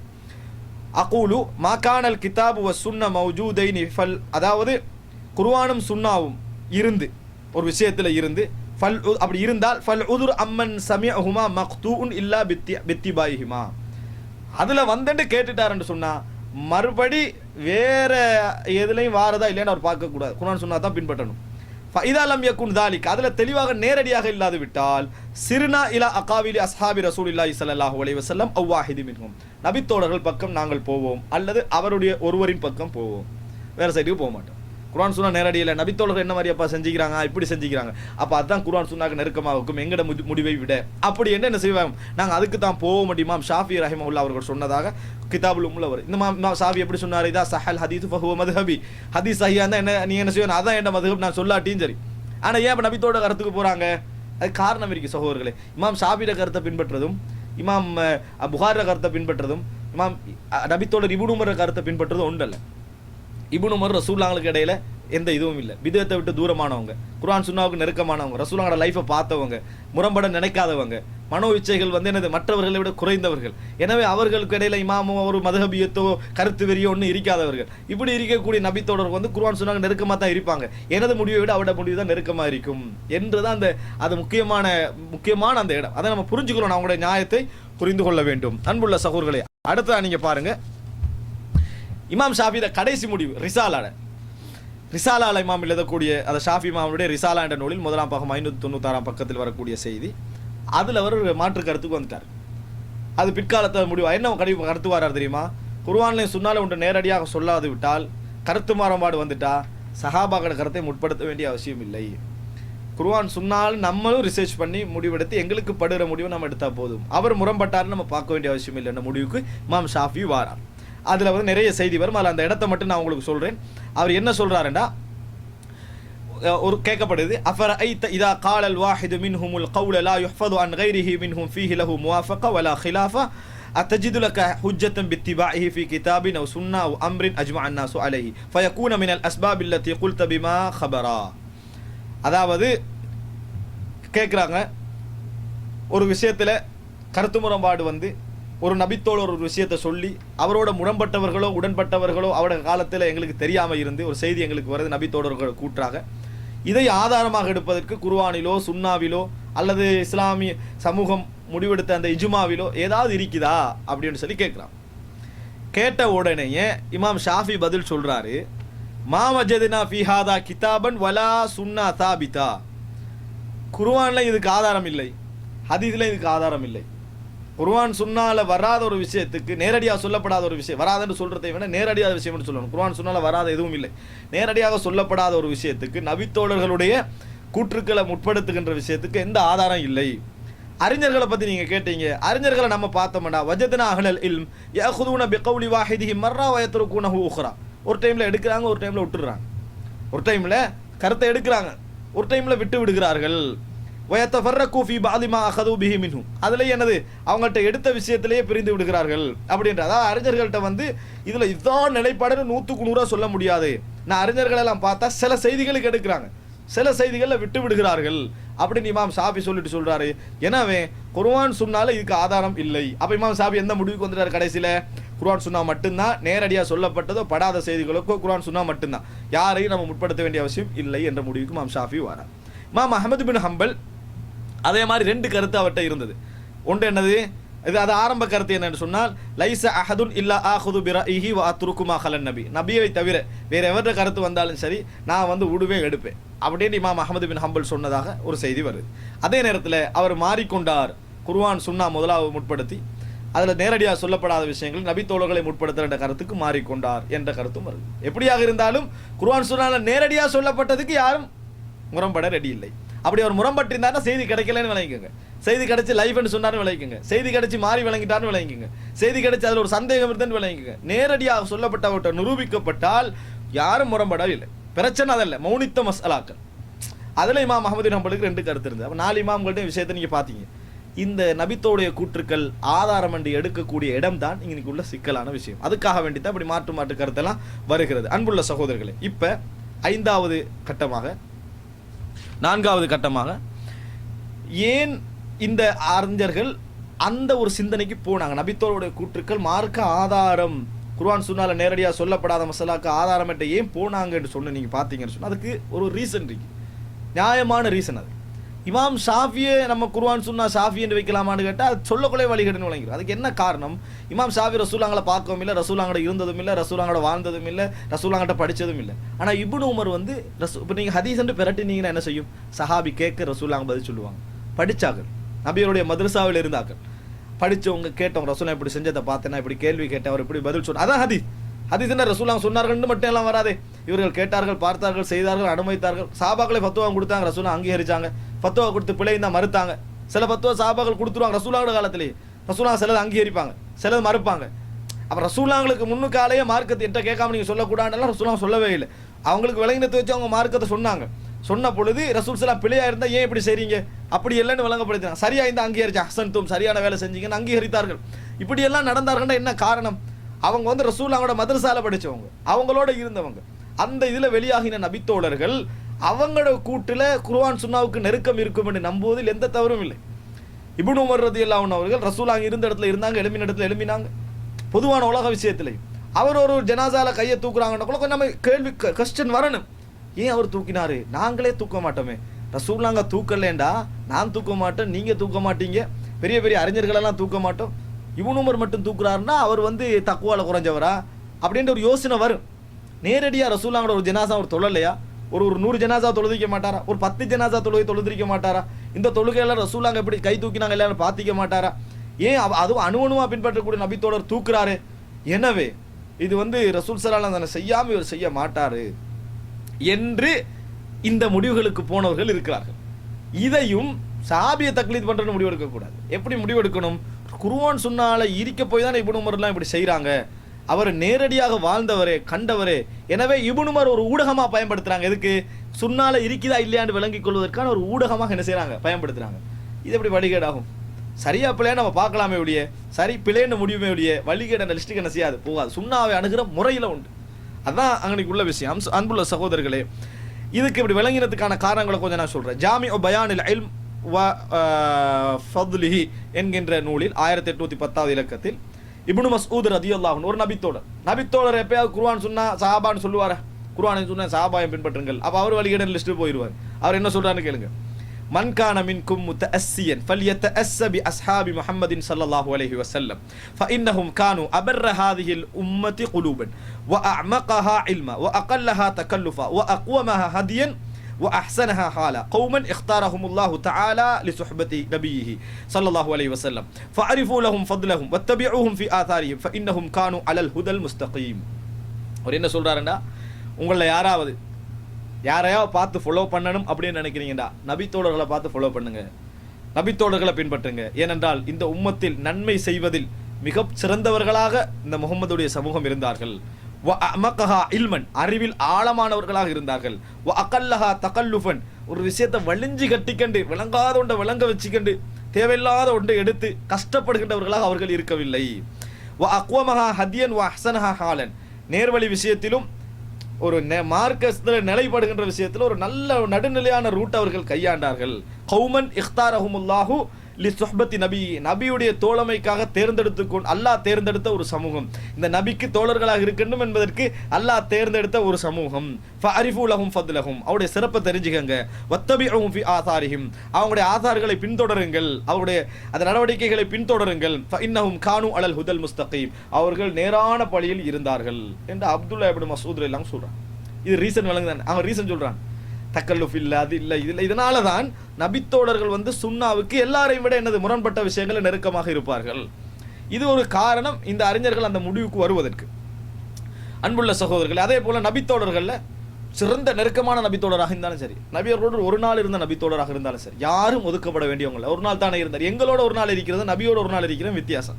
சஹீஹ் முஸ்லிம்ல 4838 இலக்கத்தில் பாருங்க, ஆஇத் இப்னு அம்ர் என்கின்ற நபித்தோழர் வகான மின் அஸ்ஹாபி ரசூலில்லாஹி ஸல்லல்லாஹு அலைஹி வஸல்லம், நபியுடைய தோழர்கள் ஒருவராக இருந்தார். தகல அலா உபைதுல்லா இப்னு ஜியாத், உபைதுல்லா இப்னு ஜியாத் என்ற பஸ்ராவுடைய ஆட்சியாளர் போறார். ஃபகால இப்னுய இன்னி சமிஅத்து ரசூலுல்லாஹி ஸல்லல்லாஹு அலைஹி வஸல்லம் யகுல், அரபா சொல்றார், மகனல்ல அவர் சொன்னது, ஆட்சியாளர் இறக்கமா பேசுறாரு, மகனே இன்ன ஷர்ர ரிஆஇல் ஹுதமத்து ஃபஇய்யாக அன் தகுன மின்ஹும், அதாவது மேய்ப்பாளர்களிலே, ஆடு மேய்க்கிறவங்களே, இந்த மேய்க்கிறவங்களே மோசமானவங்க யார் தெரியுமா? தட்டார் பட்டார்னு கடுமையாக நடந்துகள்றாங்களே, இவங்க தான் மிக மோசமானவர்கள். அதனால ஃபஇய்யாக அன் தகுன மின்ஹும், நீங்க அவர்களில் ஆகிவிட வேண்டாம், நடுநிலையா கொஞ்சம் மென்மையா நடந்துக்கங்க என்று அட்வைஸ் பண்றாரு. நபித்தோழர் என்ற உரிமையோட அட்வைஸ் பண்றாரு. உடனே அவர் சொல்றாரு என்ன தெரியுமா? ஃபகால ஹுஜ்லிஸ், இருங்க உபைதுல்லா இப்னு ஜியாத், இருங்க. ஃபஇன்னமா அன்த மின் நுகாலத்தி அஸ்ஹாபி முஹம்மத், நீங்க முகமதுடைய தோழர்கள்ல சும்மா பதர் தான், வழங்கிட்டா பெரிய விஷயம் இல்லை. நீங்க ஒரு பதர்ன்ற அந்த எஞ்சிய பொருள். நீங்க ஒரு பெரிய நபித்தோழர் மாதிரி என்ன செய்வானா பேச வேண்டாம், நீங்களாம் கடைசியாக்கள் அப்படின்றாங்க. உடனே அவர் சொல்றாரு, ஃபகால வஹல் கானத் லஹும் நுகால இன்னமா கானத்தின் நுகால பஅதஹும் வஃபீ கைரிஹிம், நபித்தோழர்களில் பதரெல்லாம் இல்லை, பதரெல்லாம் பிற்காலத்தில் உள்ளவங்கள தான். அவர்கள் எல்லாருமே நபித்தோழர் அனைவரும் மிக சிறந்த மனிதர்கள் அப்படி என்று அவர் அந்த நபித்தோழர் சொல்றாரு. வேணுமென்று இட்டு கட்டுறாரா, தங்களை பாராட்டி கட்டுறாரா? இல்லை. நபித்தோழர் ரசூலுல்லாஹி ஸல்லல்லாஹு அலைஹி வஸல்லம் அவரோடு இருக்கக்கூடிய அந்த ஒரு மணி நேரம் இந்த உலகத்துல எவருக்கு என்ன செய்யாது, சமனாகாது. அன்புள்ள சகோதரர்களே, இதனால நம்ம என்ன செய்ய வேண்டிய, இது அவர்கள் அந்த முடிவுக்கு போனதுக்கான ரீசன் அதுதான். நெருக்கம் என்பது அவர்கள்ட்ட சுண்ணாவை நிறைய கொண்டு வந்திருக்கு. தக்குவாலே இறையச்சத்திலே மட்டுமல்ல, விளக்கத்திலையும் அவர்களுக்கு கொஞ்சம் கிட்ட நெருக்கமா இருந்திருக்கு. அதனால முடிவுகளில் எங்களை விட அவர்களுக்கு சரியாக வர வாய்ப்புண்டு. பெரும்பான்மையாக, ஒரு சில இடத்துல பிழையும் வரும், பெரும்பான்மையாக எங்கள்கிட்ட என்னது அவர்களிடத்தில் சரி வர வாய்ப்புன்னு தான் அந்த முடிவெடுத்ததற்கான காரணம். கடைசியாக அன்புள்ள சகோதரர்களே, இப்போ நம்ம முடிவுக்கு வருவோம். இதில் எந்த முடிவு சரியாக இருக்கும் என்றது நம்ம தேடி பார்த்தோம் என்று சொன்னால், அல்லாஹு ரசூலுஹு, அல்லாஹ்வும் அவனுடைய தூதருமே அறிந்தவர்கள். இதற்காக சொல்லப்படுகின்ற ஆதாரங்கள், கருத்து முரண்பாடான விஷயங்களில் குர்ஆன் சுன்னால நேரடியாக சொல்லப்படாத விஷயங்களில் இந்த ரீசன் எல்லாம் நியாயம். இப்படியெல்லாம் இருக்குது, இப்படி இருக்குது, அவங்கள தான் முற்படுத்தணும் என்ற மாதிரியான ரீசன்கள் சொல்கிறாங்களே, அதெல்லாம் நியாயமான விஷயங்கள். ஆனால் இமாம் ஷாஃபி சொன்னது போன்று குர்ஆன்லையும் ஹதீஸ்லையும் நீங்கள் தேடி பார்த்தீங்க என்று சொன்னால், குர்ஆன்லையும் சுன்னாலையும் நேரடியாக சொல்லப்பட்ட செய்திக்கோ மறைமுகமாக சொல்லப்பட்ட செய்திக்கோ எதிலும் ஒரு நபித்தோழருடைய கருத்தை முற்படுத்துவது போன்ற எந்த ஆதாரமும் இல்லை. அதுதான் நேர்மையாக யாருக்கும் முடிவு வரலாம். குர்ஆனில் நீங்கள் எடுத்தாலும் சரி, ஹதீஸில் எடுத்தாலும் சரி, யாரும் தெளிவான ஆதாரங்கள் அதற்கு முன்வைக்கவே இல்லை. இமாம் இப்னுல் கய்யிம் ஜௌஸியா அவர்கள் இலாமுல் முவக்கீன் என்ற உள்ள 40 ஆதாரம் வைக்கிறார். அது 40 ஆதாரங்கள் வைக்கிறார். 48 47 நினைக்கிறேன். 48மே நிறைய இஸ்லாமிய அறிஞர்கள் வந்து இதில் ஆதாரமே இல்லை, சிறப்போடு சம்பந்தப்பட்ட விஷயங்கள், பின்பற்றுதல் என்றதுக்குரிய ஆதாரங்கள் அதில் இல்லை. அவர்கள் எங்களை விட எவ்வளவு அறிவில் எல்லா விஷயத்திலையும் உயர்ந்தவர்களாக இருந்தாலும் பின்பற்றுதல் என்பதற்குரிய ஆதாரங்கள் அதில் இல்லை. அதனால நியாயங்கள் இருந்தாலும் அவங்க தான் முற்படுத்த விளக்கத்தில் கூட உள்ளவர்கள், நெருக்கமானவர்கள் என்றிருந்தாலும் குர்ஆன் சுன்னால நேரடியாக சொல்லப்படாது விட்டாலும் அவர்களை முற்படுத்துங்க என்று சொல்றதுக்கு எங்களுக்கு எங்கிருந்து வரணும் ஓடர்? குர்ஆன்ல இருந்து ஓடர் வரணும். எங்களுக்கு எங்கிருந்து ஓடர் வரணும்? ரசூலுல்லாஹ்கிட்ட இருந்து ஓடர் வரணும். அல்லாஹ் எங்கள்கிட்ட கேட்க போற கேள்வி, அல்லாஹ் சொல்லி ரசூலுல்லாஹி ஸல்லல்லாஹு அலைஹி வஸல்லம் சொல்லி நீங்க கேட்டீங்களா இல்லையான்றதான் கேள்வி. சொல்லாத ஏன் செஞ்சீங்கன்றதான் எங்கள்கிட்ட கேள்வி. அதனால அவர்களை நம்ம பின்பற்றுவதற்கு, அதாவது இந்த மாதிரி நேரடியாக சொல்லப்படாத விஷயங்கள் எமது கூட்டை விட அவருடைய கூற்றை முற்படுத்தி அதுதான் சரி, இது வானா என்று முற்படுத்துவதற்கோ அதை நிர்பந்திப்பதற்கோ நேரடியான எந்த ஆதாரத்தையும் காண முடியாது. சில பொழுதுகளில் அந்த இப்னு உமர் ரலியல்லாஹு அன்ஹு கேட்கப்பட்ட மாதிரி கேள்வி இதிலையும் கேட்கலாம். அப்துல்லா இப்னு மஸ்ஊத் ரலியல்லாஹு அன்ஹு அவர்கள் ருக்கு செய்தா என்ன செய்வாங்க? கையை எப்படி வச்சு இதில் வைப்பாங்க. இதான் அவர்கிட்ட ருக்கு, இப்படி வைக்க மாட்டார். பக்கத்தில் அப்துல்லா இப்னு மஸ்ஊதுக்கு பக்கத்து ஒரு புகாரில் வர செய்தி, பக்கத்தில் ஒருவர் என்ன செய்யறார், இப்படி வைக்கிறார், எடுங்கன்றார். இப்படித்தான் ரசூலுல்லாஹ் வச்சாங்கன்றார். ஆரம்பத்தில் தத்பீக் அப்படித்தான் இருந்தது, ஒரு அதை மாற்றப்பட்ட செய்தி. ஆனால் அப்துல்லா இப்னு மஸ்ஊத் அவனுக்கு தெரியவில்லை, மிக சிறந்த நபித்தோட ரசூலுல்லாஹ்களோட நிறைய வாழ்ந்தவர். அவர் அது மாற்றப்பட்டதுன்னு ஏற்றுக்கொள்ளவே இல்லை. இப்போ எங்களுக்கு கேள்வி வரும், அவர் அதுக்கு போகிற ரசூலுல்லாஹோட தொழலையா? ரசூலுல்லாஹ் காலத்தில் ஒரு மிச்சம் இருக்கலையா? ஒரு தொழுகையாக ரசூலுல்லாஹ் மாற்றப்பட்ட ஒரு தொலை கிடைக்கலையா? அவர் ஒரு தொழுகையோட விஷயத்தை அவர் தெரியாமல் இருக்கிறார் என்று கேள்வி வரும். அன்புள்ள சகோதரர், நம்மளுக்கு அந்த முடிவு காண முடியாது. நம்ம இப்போ அப்படித்தான் செய்வோம். ஏன்னா ஹதீஸில் தெளிவாக வந்திருக்குது. அதே நேரத்தில் ஒரு விஷயம் அதல்ல, இது அதுக்குரிய மசாலா. நான் உதாரணம் காட்டினதுக்கு இது நேரடியாக வராத செய்தி உள்ள மசாலா இல்லை. உதாரணம் காட்டுறதுக்குன்னா அப்துல்லா இப்னு மஸ்ஊத் எங்களுக்கு அந்த கேள்வியெல்லாம் உண்டாகுது. தெரியாமல் இருக்க வாய்ப்பில்லையே அப்படின்ற ஒரு கேள்வி உண்டாகுது. இப்போ உமர் ரலியல்லாஹு அவங்க நேரடியாக நடக்குது, அம்மார் பின் யாசிர் அவங்களோட நடந்த சம்பவம் மறந்துட்டார், அவரோட நடந்ததை மறந்துட்டார். அப்போ இப்படியான வாய்ப்புகள் நபித்தோழர்களுக்கு இருக்கிறது. மாற்று கருத்து கொள்வது, தெரியாமல் ஒன்று விஷயத்தை மறந்துடுறது, இது போன்ற ரீசன்கள் இருப்பதனாலையும், அது மாத்திரமல்ல குர்ஆன்லையும் சுன்னாலையும் எங்களுக்கு ஓடர் ஒன்று வரலை. மிக மிஞ்சி போனால் 2 செய்திகளை முன்வைப்பார்கள். ஒன்று அல்லது அல் முஹாஜிரூன் அதாவது அஸ்ஸாபிகூன அல் அவ்வலூன மினல் முஹாஜிரீன வல் அன்சார் வல்லதீன தபஊஹும் பிஇஹ்சானின், அதாவது யாரெல்லாம் அவர்களோட இந்த நபித்தோர்களை பின்பற்றுகிறார்களோ, முஹாஜிர் அன்சார்களை பின்பற்றுகிறார்களோ, இஹ்சானோடு பின்பற்றுகிறார்கள்ன்ற செய்தியை முன்வைப்பார்கள். நான் உங்களுக்கு விளங்கப்படுத்தி காட்டினேன். இஹ்சானோடு பின்பற்றுவதில் நபித்தோழர்களும் வராங்க, நபித்தோழர்கள் இஹ்சானோட பின்பற்றிக்கிறாங்க. காலித் இப்னு வலீத் முஹாஜிர்களை பின்பற்றணும். அப்போ அதனால் அந்த செய்தி எங்களுக்கு ஒரு ஆதாரம் அல்ல. அதுலேயும் பின்பற்றுதல்ன்றது என்ன? அவங்க லா இலாஹ இல்லல்லாஹ் முஹம்மது ஸல்லல்லாஹு சொல்லி இஸ்லாத்தை ஏற்றுக்கின்றாங்க. எவங்க பின்னால் லா இலாஹ இல்லல்லாஹ் முஹம்மது சொல்லி முறையாக இஸ்லாத்துக்குள்ளே வராங்களோ அவங்கள பின்பற்றினாங்க. ஆனால் இஹ்சானோட பின்பற்றணும். நபித்தோழர்களை குறை சொல்லாமல், அவர்களை கிண்டல் செய்யாமல் அப்படி பின்பற்றணும். அதில் தெளிவான ஒரு ஆதாரம் அதில் இல்லை. அதே போல் அலைக்கும் பி சுன்னதி வ சுன்னத்தில் குலஃபாஇர் ராஷிதீன் அல் மஹதியின், ஏண்ட சுன்னத்தும் குலஃபாஇர் ராஷிதீன்கள் மஹதியுடைய குலஃபாஇர் ராஷிதீன் அல் மஹதியினுடைய சுன்னத்துக்களையும் பின்பற்றுங்கன்னு வரும். இதுலையும் அவங்கெல்லாம் 4 பேரும் சேர்ந்து ஒரு விஷயத்தை, அதாவது நேரடியாக சொல்லப்படாத ஒரு விஷயத்தில் செஞ்சுட்டாங்கன்னு சொன்னால் அதுதான் ஹக்காக இருக்கும் என்பதற்கான எந்த ஆதாரமும் இல்லை.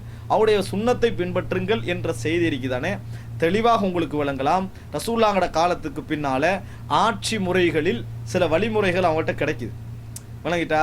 அந்த வழிமுறை ரசூலுல்லாஹ்வோட சுன்னத்தை பின்பற்றி அவருடைய சுன்னத்தை பின்பற்றுவதுன்னா அதுதான் ஆட்சி முறைகள். சில வழிமுறைகள் அவருடைய ஆட்சியால் கிடைக்காது. அபூபக்கர் வேற, உமர்ட வேற, உஸ்மான்ட வேற, அலி ரலியல்லாஹு வேற, ஒவ்வொன்றும் வித்தியாசமான வழிமுறைகள் எங்களுக்கு கிடைக்குது. ரசூலுல்லாஹ் சொன்னாங்க, அதுக்கு உத்தரவாதம் அடிச்சுட்டு போறாங்க. மின்ஹாஜுன் நபுவா, நபித்துவத்தின் அடிப்படையில் தான் நம்மளோட கிலாபத் இருக்கும் அப்படின்றாங்க. நபித்துவத்தின் அடிப்படையில் நம்மளோட கிலாபத் இருக்கும் இன்னொரு செய்தியில். எனவே அதை பின்பற்றுங்க ரசூலுல்லாஹ் சொல்றாங்க. எனவே கலீஃபாவாக கிலாபத்துக்குள்ள வாரவங்க அதை ஃபாலோ பண்ணணும் என்ற செய்தியை தவிர மற்ற நபித்தோழர்களை எல்லாம் இதில் பின்பற்றுங்கிறதுக்கு எந்த விதமான செய்தியும் இல்லை. அப்படியே பின்பற்றுங்கன்னு வந்தால் 4 பேரும் சேர்ந்து ஒரு முடிவெடுக்கிற மாதிரி மசாலாவாக இருக்கணும். 4 பேரும் சேர்ந்து ஒரு முடிவெடுத்த ஒரு மசாலாவை காட்டவே இயலாது. அதனால் அன்புள்ள சகோதரர்களே, ஆதாரமாக முன்வைக்கப்படுகின்ற இந்த செய்தியும் வலுவானதும் இல்லை, அதில் அந்த கருத்தும் இல்லை. கூடுதலாக சிறப்பு என்கின்ற செய்திகளை தான் என்ன செய்கிறார்கள், முன்வைக்கிறார்கள். எனவே நேரடியான மசாலாவோ மறைமுகமான மசாலாவிலேயோ இமாம் ஷாஃபி அவர்கள் சொல்வது போன்று இமாம் அஹமது பின் ஹம்பல் கருத்திலையும் இருப்பது போன்று இன்னும் இஸ்லாமிய அறிஞர்கள் நிறைய உள்ளவர்களும் மறைமுகமான நேரடியாக சொல்லப்படாத மசாலாக்களிலும் குர்ஆன் சுன்னால வரவில்லை, நேரடியாக வரவில்லை என்றாலும் நமது இஜ்திஹாத் நம்ம முயற்சி அவர்களோட கருத்துக்களை ஆய்வு செய்யலாம். ஆனால் நமது இஜ்திஹாத் செய்து நம்மளுக்கு தெளிவான ஒரு முடிவு வழங்குமாக இருந்தால் அந்த முடிவைத்தான் நம்ம பின்பற்றணுமே ஒழிய அவர்களுடைய முடிவை பின்பற்ற வேண்டும் என்று யாரையும் நிர்பந்திக்க முடியாது. இந்த முடிவு தான் சரியானது. அதற்கு காரணம் குர்ஆன் சுன்னா அனைவரும் விளங்குகின்ற அமைப்பில் எங்களுக்கு முன்னால் வைக்கப்பட்டிருக்கிறது. அது மாத்திரமல்ல, குர்ஆன் சுன்னாவில் நேரடியாக எந்த ஒரு இடத்திலும் நபித்தோழர்களை இந்த மாதிரி விஷயங்களில் பின்பற்றுங்கள் என்று சொல்லப்படவில்லை என்பதுதான் இதற்கு மிக முக்கியமான காரணம். அன்புள்ள சகோதரர்களே, இதில் பின்பற்றுங்க என்று முடிவெடுத்தாலும் பின்பற்றவில்லை என்று முடிவெடுத்தாலும் சலஃபியா என்கின்ற பாதிக்கு எந்த விதமான பாதிப்புமே இல்லாத ஒரு முக்கியமான விஷயம் என்பதை நீங்கள் புரிந்து கொள்ள வேண்டும். அன்புள்ள சகோதரர்களே, இப்போ நான் உங்களுக்கு ஒரு நல்ல ஒரு அறிஞருடைய ஒரு கருத்தை இந்த இடத்துல ஞாபகப்படுத்துகிறேன். அதுக்கு முன்னால் ஒரு குர்ஆன் வசனம் பாருங்க. சூரத்து நிசால் 59வது வசனத்தில் அல்லாஹ் தஆலா சொல்லுகிறான், யா அய்யுஹல்லதீன ஆமனு, ஈமான் கொண்டவர்களே, அத்தீஉல்லாஹ வ அத்தீஉர் ரசூல், அல்லாஹ்வுக்கு வழிபடுங்கள், தூதருக்கு வழிபடுங்கள். அப்படின்னா என்ன? குர்ஆனை பின்பற்றுங்கள், ஹதீஸை பின்பற்றுங்கள். குர்ஆன்ல வருது பின்பற்றுங்க, ஹதீஸ்ல வருது பின்பற்றுங்க. நேரடியா உள்ள விஷயம். வஉலில் அம்ரி மின்கும், உங்களில் அதிகாரம் உள்ளவர்களுக்கும் கட்டுப்படுங்கள் அப்படின்னு வருது. இந்த அதிகாரம் உள்ளவர்களுக்கு கட்டுப்படுங்கள் என்பது குர்ஆன் சுன்னாவில் அவர்கள் உடன்பாடு இருந்தால் தான் வழங்கிட்டா, அது அதுக்குள்ள வராதுன்றது எல்லோருக்கும் தெரிஞ்ச விஷயம். ஃபஇன் தனாஸஅதும் ஃபீ ஷைஇன், நேரடியா சொல்லப்படல, கருத்து முரண்பாடு வந்துட்டு. அல்ல நேரடியா சொல்லப்பட்டிருக்கு, ஒருத்தருக்கு தெரியும் ஒருத்தருக்கு தெரியாது, கருத்து முரண்பாடு வந்து விட்டது. இந்த இடத்துல அல்லாஹ் அதை சொல்லணும், நபித்தோழர்களை முற்படுத்துங்க. கருத்து முரண்பாடு வந்து விட்டால் என்ன செய்யணும்? ஃபருத்தூஹு இலல்லாஹி வர் ரசூல், அல்லாஹ்வின் பக்கமும் அவருடைய தூதர் பக்கமும் திருப்பி விடுங்கள். அங்கேயும் அதுதான். கருத்து முரண்பாடு என்று வந்தாலும் அல்லாஹ்வின் தூதரின் பக்கம் தான் மீளுமே ஒழிய சிறப்பானவரின் பக்கம் மீளுங்கள் என்று குர்ஆன் சொல்லவில்லை. இன் குன்தும் துமினூன பில்லாஹி வல் யௌமில் ஆகிர், நீங்கள் அல்லாஹ்வை அவருடைய தூதரை ஈமான் கொள்ள மறுமை நாளை ஈமான் கொள்ளக்கூடியவர்களாக இருந்தால் ஃபர்ஸ்ட்டுக்கு அல்லாஹ்வை வழிபடுங்கள், தூதருக்கு வழிபடுங்கள், குர்ஆனை சுன்னா பின்பற்றுங்க. முரண்பாடு வந்தாலும் திருப்பி என்ன செய்யுங்க? குர்ஆனுக்கும் சுன்னாவுக்கும் போங்க. நீங்கள் அல்லாஹ்வை மறுமை நாளை நம்பக்கூடியவர்களாக இருந்தால் தாலிக கைரும் வ அஹ்ஸனு தஅவீலா, அதான் சிறந்த, அதான் சரியான விளக்கம். சூரத்து நிசால் 59 இந்த வசனம் தெளிவாகவே சொல்லுகிறது. முரண்பாடு நேரத்திலும் குர்ஆன் சுன்னா தான் எங்களுக்கு தீர்வே ஒழிய வேறு ஒருவருடைய வார்த்தைகள் எங்களுக்கு முற்படுத்த வேண்டிய அவசியம் இல்லை. அன்புள்ள சகோதரர்களே, இது முதலாவது ஆதாரம். நபித்தோழர்களை நம்ம முரண்பாடான மசாலாக்களில் முற்படுத்த வேண்டிய அவசியம் இல்லை. இரண்டாவது, நபித்தோழர்களுக்குள்ளேயே யாரும் யாருடைய கூற்றையும் முற்படுத்தி ஆதாரமாக காட்டலை. ரசூலுல்லாஹ் நபித்தோழர்களுக்குள்ளேயே அப்ப உமர் இப்படி வழங்குகிறாரே, அப்ப அபூபக்கர் இப்படி வழங்குகிறார், ஆதாரம் தானே என்று சொல்லி அவங்க அதை ஆதரிக்கவில்லை. அப்ப என்ன அர்த்தம்? குர்ஆன் சுன்னான் நேரடியாக வழங்கினதோ மறைமுகமாக வழங்கினதோ எல்லாம் குர்ஆன் சுன்னாலி தான் நம்ம பேசணுமே ஒழிய ஒருவருடைய குற்றம் இன்னொருவர்களுக்கு நபித்தோழர்கள் ஆதாரமாக காட்டவில்லை. இது இரண்டாவது ஆதாரம். நீங்க நிறைய தேடி பார்க்கலாம், நான் ஆதாரங்களை இதில் சொல்லலை. மூன்றாவது செய்தி என்ன? நபித்தோழர்களோடு சில தாபீன்கள் முரண்பட்டார்கள், அவங்களோட பிள்ளைகள் முரண்பட்டார்கள், இஸ்லாத்தை ஏற்று அவர்களை கண்டவர்கள் முரண்பட்டார்கள். முரண்பட்ட நேரத்தில் எவர்களும் சொல்லலை எனக்கு நீ முரண்படுறியா, நான் நபித்தோழரோட வாழ்ந்தவர் தெரியுமா, நீ என்னை தான் முற்படுத்தணும் யாரும் சொல்லவே இல்லை. அட்வைஸ் பண்ணாங்க, உபதேசம் பண்ணாங்க, வழிகாட்டினாங்க, அதுக்காக வேண்டி மதிச்சாங்க, அது வேறு. மார்க்க மசாலாக்களை நீங்க முரண்படலாமா அப்படி என்று சொல்லி என்ன செய்யல, யாருமே கேட்கவில்லை. முரண்பாட்டை அனுமதிச்சாங்க, ஹதீஸோடு அவங்க முரண்பட்டு இருந்தாங்கடா, ஒரு விளக்கத்தோடு அவங்க முரண்பட்டு இருந்தாங்கன்னா அதை அங்கீகரித்தார்கள். சில பொழுதுகளில் சில நபித்தோழர்கள், சில தாபீன்கள், உதாரணமா சுரைகள் காதி, ரபியா, இது போன்றவர்களுடைய சில கருத்துக்களை எல்லாம் என்ன செஞ்சாங்க, ஏற்றுக்கொண்டார்கள். நபித்தோழர்கள் சில கருத்து முராமசோட நீங்க சொல்றதுதான் சரியான முடிவுக்கெல்லாம் வந்தார்கள். அப்படின்னு அர்த்தம் என்ன? அவர்களும் குர்ஆன் சுன்னா வச்சு தான் முரண்பாடுகள் வருகின்ற பொழுதும் தீர்த்து கொள்ள வேண்டுமே ஒழிய அதுக்கு நம்மட கருத்து தான் முன்படுத்தப்பட வேண்டும் என்ற கருத்தில் நபித்தோழர்கள் இருக்காததான் இதற்கான காரணம். இந்த மூணு விஷயத்தை நீங்க புரிஞ்சு கொள்ளணும், ஆதாரத்தோட நிற்கணும். அன்புள்ள சகோதரர், அதான் எங்கள்கிட்ட உள்ள கேள்வி. இந்த இடத்தில் இப்பொழுது நான் இப்னு பத்ரான் அப்படி என்று சொல்கின்ற மார்க்க அறிஞர் அல் மத்ஹல் இலா மத்ஹபில் இமாம் அஹ்மத் என்கின்ற நூலில் அஹமது பின் ஹம்பலுடைய மதுஹப் சம்பந்தமான ரிசர்ச் பண்ணுகின்ற நேரத்தில் அவர் சொன்ன ஒரு அழகான வார்த்தை இங்கே பதிவு செய்கிற ஒரு மிகப்பெரிய அறிஞர்களில் ஒருவர் 290வது பக்கத்தில் ஒரு பதிவு செய்கிறார். அழகான ஒரு வார்த்தை, அறிஞர்களுடைய வார்த்தை. உங்களாம் சலஃபி அறிஞர்களா? அதான் புரிந்து கொள்ள வேண்டிய விஷயம். அவர் சொல்றாரு, வலா யக்ஃபா அன்னல் கலாம் ஃபீ கௌலி ஸஹாபி இதா கான மா காலஹு மின் மசாயில் இல் இஜ்திஹாத் அம்மா இதாலம் யகுன் மின்ஹா வதல்ல தலீலுன் அல தௌகீஃப் ஃபலைஸ மிம்மா நஹ்னு பிஸததிஹி. அவர் என்ன சொல்றாருண்டா, இங்க தலைப்பு பேச்செல்லாம் ஒரு சஹாபி இஜ்திஹாதுடைய மஸ்அலாக்கள், கருத்து முரண்பாடான மஸ்அலாக்கள், ரெண்டு வேற வேறன்னு உங்கள்கிட்ட சொல்லிட்டேன். கருத்து முரண்பாடான மஸ்அலாக்கள் இஜ்திஹாதுடைய மஸ்அலாக்களில் ஒரு கூற்றை சொல்லி இருந்தால் அதில் நம்மளோட கூற்றை விட அவருடைய கூற்றை முற்படுத்தணுமா இல்லையா என்பதுதான் இங்கே பேச்சு. குர்ஆன்லே சுன்னாலே ஒன்று சொல்லப்பட்டிருந்து நபித்தோழரில் ஒருவர் அதுக்கு மாத்தமாக சொல்லி இருந்தார் என்றால் என்பதை பற்றியல்ல இங்கே பேச்சு. அதில் சந்தேகமே இல்லை, மாற்றம் அவர் செய்திருந்தால் குர்ஆன் சுன்னா மட்டும்தான் பின்பற்ற சந்தேகம் இல்லை. இங்கே பேச்சு மௌனித்த மஸ்அலாக்கள் சொல்லிட்டு சொல்றார் வல்லதி யல்ஹர். அந்த மௌனித்த மஸ்அலாக்கள் விஷயத்திலும் எனக்கு புரிவதெல்லாம் அன்னஹுல் ஹக் மிஸ்லு ஹாதா லைஸ பிஹுஜ்ஜா, இது போன்றவைகள் கூட ஆதாரம் இல்லை. நபித்தோளுடைய கூற்றுக்கள் இது மாதிரி விஷயத்தில் முற்படுத்த வேண்டிய அவசியம் இல்லை, அது ஆதாரம் இல்லை என்பதுதான் விளங்கக்கூடிய விஷயம். ஏனென்றால் ஃபஇன்னல்லாஹ லம் யபஅத் இலா ஹாதிஹில் உம்மத்தி இல்லா நபியஹா ஸல்லல்லாஹு அலைஹி வஸல்லம். ரசூலுல்லாஹி ஸல்லல்லாஹு அலைஹி வஸல்லம் அவர்களை தவிர மார்க்க விஷயத்துக்கு ஒரு தூதரை அல்லாஹு தஆலா அனுப்பவில்லை, அவரை தான் அனுப்பிக்கிறான். வலைஸலனா இல்லா ரசூலுன் வாஹித், எங்களுக்கு ஒரு தூதரை தவிர வேறு யாரும் இல்லை. அதாவது ஒரு மௌனித்த மஸ்அலாக்கள் விஷயத்தை சொல்ல நிறுவக்குள்ள ஒரு அடிப்படையில எப்படி அழகா நிறுவறாரு பாருங்க. கிதாபுன் வாஹித், ஒரே வேதம் தான். வஜமீஉல் உம்ம மஅமூரத்துன் பித்திபாஇ கிதாபிஹி வ சுன்னத்தி நபிஹி, எல்லா உம்மத்தும் வலா ஃபர்க பைன ஸஹாபா வ மன் பஅதஹும், நபித்தோழர்கள் பின்னால வந்தவங்க எல்லாருக்கும் என்ன கடமை, குர்ஆன் சுன்னா பக்கம் மீள்றது தான் எல்லாருக்கும் கடமை. வதா ஃபமன் கால இன்னஹா தகூமுல் ஹுஜ்ஜா ஃபீ தீனில்லாஹி பிகைரி கிதாபில்லாஹி வ சுன்னத்தி நபிஹி وما يرجع إليهما فقد قال بما لا يثبت وأثبت في هذه الشريعة الإسلامية ما لم يأمر الله به وهذا أمر عظيم وتقول بالغ. குர்ஆன்ல சுன்னால இல்லாத மறைமுகமான விஷயங்களுக்கெல்லாம் ஒரு ஆள்கிட்ட போகணும் அல்லது இன்னால்கிட்ட போகணும் என்று யாராவது சொல்லி அதுக்கு அது மார்க்கத்தில் உள்ளது என்று அப்படி சொல்ல வந்தா இது ஒரு கட்டுக்கதை, அந்த அல்லாஹ்வின் மீதே இட்டுக்கட்டுறதாக என்ன செய்யும், மாறும். அப்படி யாரும் சொல்லலை இஸ்லாமிய அறிஞர்கள், விளங்கிட்டா அவர் விளங்கப்படுத்தார். அப்படி சொல்ற லெவலுக்கு வந்துட்டேன்னு சொன்னா குர்ஆன் சுன்னால இல்லாட்டியும் பின்பற்றணும் அப்படின்னு சொல்ற லெவலுக்கு வந்தா அது ஒரு இட்டுக்கட்டாக அவதூறாக என்ன செஞ்சிடும், அதை இன்னொரு இடத்துல ரசூலுல்லாஹ்வோட இடத்துல கொண்டு போய் இன்னொரு ஆளை வைக்கிற மாதிரி வந்துடும். ஃபஇன்னல் ஹுக்ம லிஃபர்தின் அவ் அஃப்ராதி மின் இபாதில்லாஹி பிஅன்ன கௌலஹு வ அக்வாலஹும் ஹுஜ்ஜ அலல் முஸ்லிமீன் யஜிபு அலைஹிமுல் அமல் பிஹா மிம்மா லா புத்த அன்னல்லாஹ் அஸ்ஸ வ ஜல்ல به ولا يحل لمسلم الركون إليه فإن هذا المقام لم يكن إلا لرسول الله صلى الله عليه وسلم لا لغيرهم ولو بلغ في العلم والدين وعلم المنزلة أي مبلغ ولا شك أن مقام الصحبة مقام عظيم. அவர் என்ன சொல்றாருன்னா, எந்த அந்தஸ்து அடைஞ்சாலும் எந்த தரத்தை அடைஞ்சாலும் குர்ஆன் சுன்னால ஒரு பிரச்சனைகள் எங்களுக்கு வருகின்ற பொழுது இந்த ஆள்கிட்ட போகணும் இன்னாள்கிட்ட போகணும் இவரை முற்படுத்தணும் என்றது இருக்குதே, இது ஆதாரம் இல்லாத ஒரு விஷயம். அவர் அறிவில் எந்த இடத்தை அடைஞ்சாலும், மன்சிலத்தில் தரத்தில் எந்த உயர்த்தியான இடத்தை அடைஞ்சாலும் அவர்கிட்ட போகணும் என்ற கூற்று ஏற்றுக்கொள்ளவே முடியாது, மறுக்க முடியாது. நபித்தோழர்கள் அறிவிலும் சிறப்பிலும் தக்குவாவிலும் ஹஷியாவிலும் சிறந்தவர்கள், அதில் எந்த விதமான மாற்றம் இல்லை, அது ஏற்றுக்கொள்ளப்பட வேண்டிய விஷயம். ஆனால் அதுக்கும் அவரை பின்பற்ற வேண்டும் என்பதற்கும் எந்த சம்பந்தமும் கிடையாது. ஏனென்றால் யாரையும் நாம் ரசூலுல்லாஹி ஸல்லல்லாஹு அலைஹி வஸல்லம் உடைய இடத்திற்கு கொண்டு போக முடியாது, யாரும் கொண்டு போக முடியாது. அப்படி பின்பற்றினா கொண்டு போறதுன்றாரு. வ இல்ஸாமுன் நாஸி பித்திபாஇஹி ஃபஇன்ன ذلك மிம்மா லம் யதன் பிஹி வலா தபத அன்ஹு ஃபீ ஹர்ஃபுன் வாஹித். இதுல குர்ஆன்ல சுன்னால எந்த விதமான ஆதாரமும் இல்லை இது போன்ற விஷயங்களில் அவரை முற்படுத்தல் என்பதற்கு. இதை யாரும் விளங்கிவிடக் கூடாது. குர்ஆனும் சுன்னாவும் மூன்றாவது நபித்தோழர்களும் என்றுதான் இமாம்கள்லாம் வச்சாங்கிறதுக்கு மாதிரி அவர் மறுப்பு சொன்னார். அவரோட பேச்சு பொதுவாக இருக்குது என்னத்துக்குன்னு சொன்னா, ஏன்னா அவர் அஹ்மத் பின் ஹம்பலை ஆதரிச்சு அந்த மதுஹபை தான் ரிசர்ச் பண்றாரு. ஆனா அவர் என்ன சொல்றாரு தெரியுமா, இன்னைக்கு குர்ஆன் சுன்னா என்ற விஷயத்தில் நம்ம முரண்பட்டாலும் முரண்படாத விஷயங்களிலும் எல்லா இடத்துலையும் ரசூல் ஸல்லல்லாஹு அலைஹி வஸல்லம் பக்கம் தான் போக வேண்டிய ஒழிய மௌனித்த மஸ்அலாக்களில் நபித்தோழர்களை முற்படுத்தல் என்றது பொருத்தம் இல்லை, அது பிழை என்று இமாம் இப்னு பத்ரான் அவர்கள் சொல்றதை பார்க்கிறோம். இதான் இமாம் ஷாஃபி ரஹிமஹுல்லாஹ் அவர்கள் சொன்னது. ஷேக் அல்பானியுடைய விஷயங்களை நீங்கள் எடுத்து பார்த்தீங்கன்றால் பெரிய ஒரு சலஃபி அறிஞர். ஆனால் அவர்கிட்ட கேட்கப்படுகிற நேரத்தில் நபித்தோழருடைய கூற்றுக்களை நம்ம மார்க்க ஆதாரமாக எடுக்கலாமா அப்படின்னா யாரையும் நம்ம நிர்பந்திக்க முடியாது.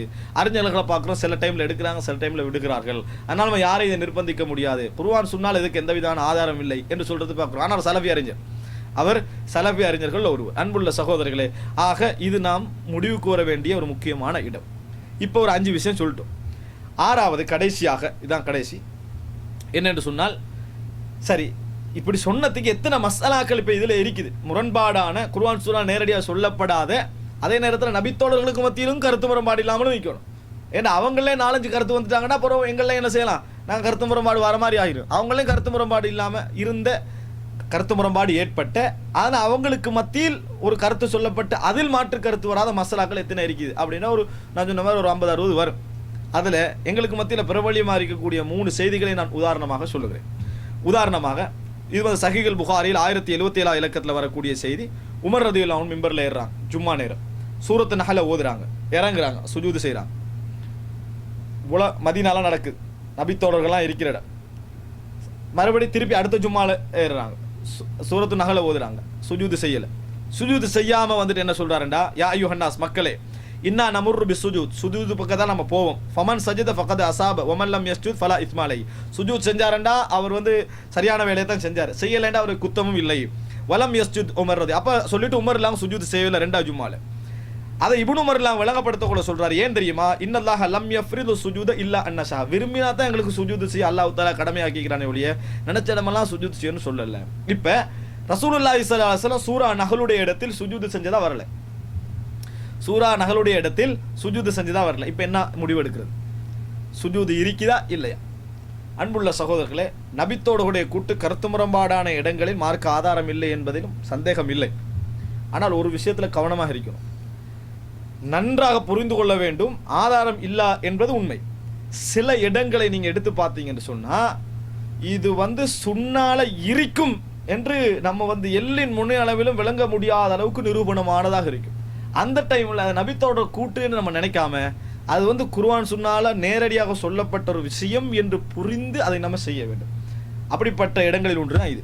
ஏன் என்று சொன்னால், மதீனாவுடைய பள்ளி வாயிலில் நபி அவர்களுடைய மிம்பரிலிருந்து உமர் ரலியல்லாஹு அவங்க அந்த சுஜூதை செய்கிறாங்க, அடுத்த முறை செய்யலை. உமர்லாவோட காலத்தில் எல்லா நபித்தோழர்கள், அதிகமான நபித்தோழர்கள், உஸ்மான், அலி ரலியல்லாஹு அன்ஹு போன்ற மிகச்சிறந்த நபித்தோழர்களாக இருக்கக்கூடிய இடம். இப்படிப்பட்ட ஒரு இடத்துல இப்னு உமர் மகனும் இருக்கிறாரு, பாப்பா பிழை செஞ்சாலும் கண்டிப்பாக கண்டிக்கக்கூடிய மகனும் இருக்கிறாரு. இந்த சுஜூது நடக்குதுண்டா என்ன விளங்கணும், நிச்சயமாக இது ஒரு ரசூல் ஸல்லல்லாஹு அலைஹி வஸல்லம் அனுமதித்து அங்கீகரித்து அல்லது செய்த ஏதோ ஒரு வகையில் உள்ள ஒரு சுஜூது தான். சூரத்து நஹ்ல்ல வார இடத்துல நம்ம சஜிதா செய்யலாம் என்று தான் முடிவுக்கு வரணும். இதுக்கு காரணம் நபித்தோடைய கூற்றுக்களை நம்ம கருத்து முரண்பாடான விஷயங்கள் மார்க்க ஆதாரம் என்றதல்ல. இந்த இடத்துல நீங்க பார்த்தீங்கன்னு சொன்னால் உங்களுக்கே விளங்கும் இது சுன்னால உள்ளது என்று. இது மாதிரியான சில இடங்கள் இருக்குது. இந்த இடங்களெல்லாம் நாங்கள் வந்து என்னது, நபித்தோழர்களுடைய கருத்துக்களை முற்படுத்துகிற இடங்கள். இது கருத்து என்ற அடிப்படையில் முற்படுத்துகிற இடம் அல்ல. விளங்கிட்டா, சுன்னாவில் இது இருக்கும் என்று கன்ஃபார்மாக உங்களுக்கு விளங்கிடும். அப்படிப்பட்ட இடத்துல உண்டு தான் இது. அதுபோல் ஒரு செய்தியை பாருங்க, அதாவது தாடியிலே உள்ள ஒரு விஷயம். ஆனால் இதை நம்ம நிர்பந்திக்க முடியும். நம்ம எடுத்த முடிவை நம்ம யாருக்கும் நிர்பந்திக்க இயலாது. ஏன் அதை நிர்பந்திக்க இயலாதுண்டா, குர்ஆன்லையும் சுன்னாலையும் வந்து இருக்குதா நேரடியான்னு கேட்டால் ஒரு சிக்கல் இருக்கு. இல்லை, அப்போ அந்த டைமில் நம்ம என்ன செய்யணும், இல்லை என்ற முடிவில் இருக்கிறவரை நிர்பந்திக்க முடியாது. ஆனால் ஒரு விஷயத்தை நம்ம புரிஞ்சுக்கொள்ளணும், இது சுன்னாவில் இருக்கிறதுக்கான வாய்ப்புகள் அதிகம் எங்களுக்கு விளங்குது. நல்லா போய் யோசிச்சு பாருங்க. இதனால தான் இமாம் ஷாஃபி என்ன சொன்னார், சில டைமில் எடுக்கிறாங்க சில டைமில் விடுறாங்கன்றார். அல்பானி என்ன சொன்னார், சில டைமில் எடுக்கிறாங்க சில டைமில் விடுறாங்கன்றார். என்னத்துக்கு சில டைமில் எடுக்கிறாங்க, அது சுன்னாவுக்கு மிச்சமே இருக்குது, இது சுன்னால இருக்கும் என்று கன்ஃபார்மாக விளங்குது. சில இடங்களுக்கு நீங்கள் வந்தீங்கன்னா அது சுன்னால இருக்காமே இருக்கும் என்றது விளங்கிடும், அதனால விட்டுடுறாங்க. அதான் காரணம். நபித்தோழர்களை பின்பற்றுதல் அல்ல. இதையே இமாம் ஷாஃபி செஞ்சிருந்தாங்கன்னா விட்டுருவாங்க, அவர் செஞ்சாலும் செய்யாட்டி எங்களுக்கு பிரச்சனை இல்லைன்னு விட்டு விடுவார்கள். நபித்தோழர் விஷயத்துல ஏன் அப்படி எடுக்கிறாங்கன்னு சொன்னா, அதிகமான இடத்துல எடுக்காம சில இடங்கள்ல எடுத்துடுறாங்கன்றதுக்குன்னா நபித்தோழர்களுக்காக வேண்டிய இல்லை, சுன்னால இருக்கும்.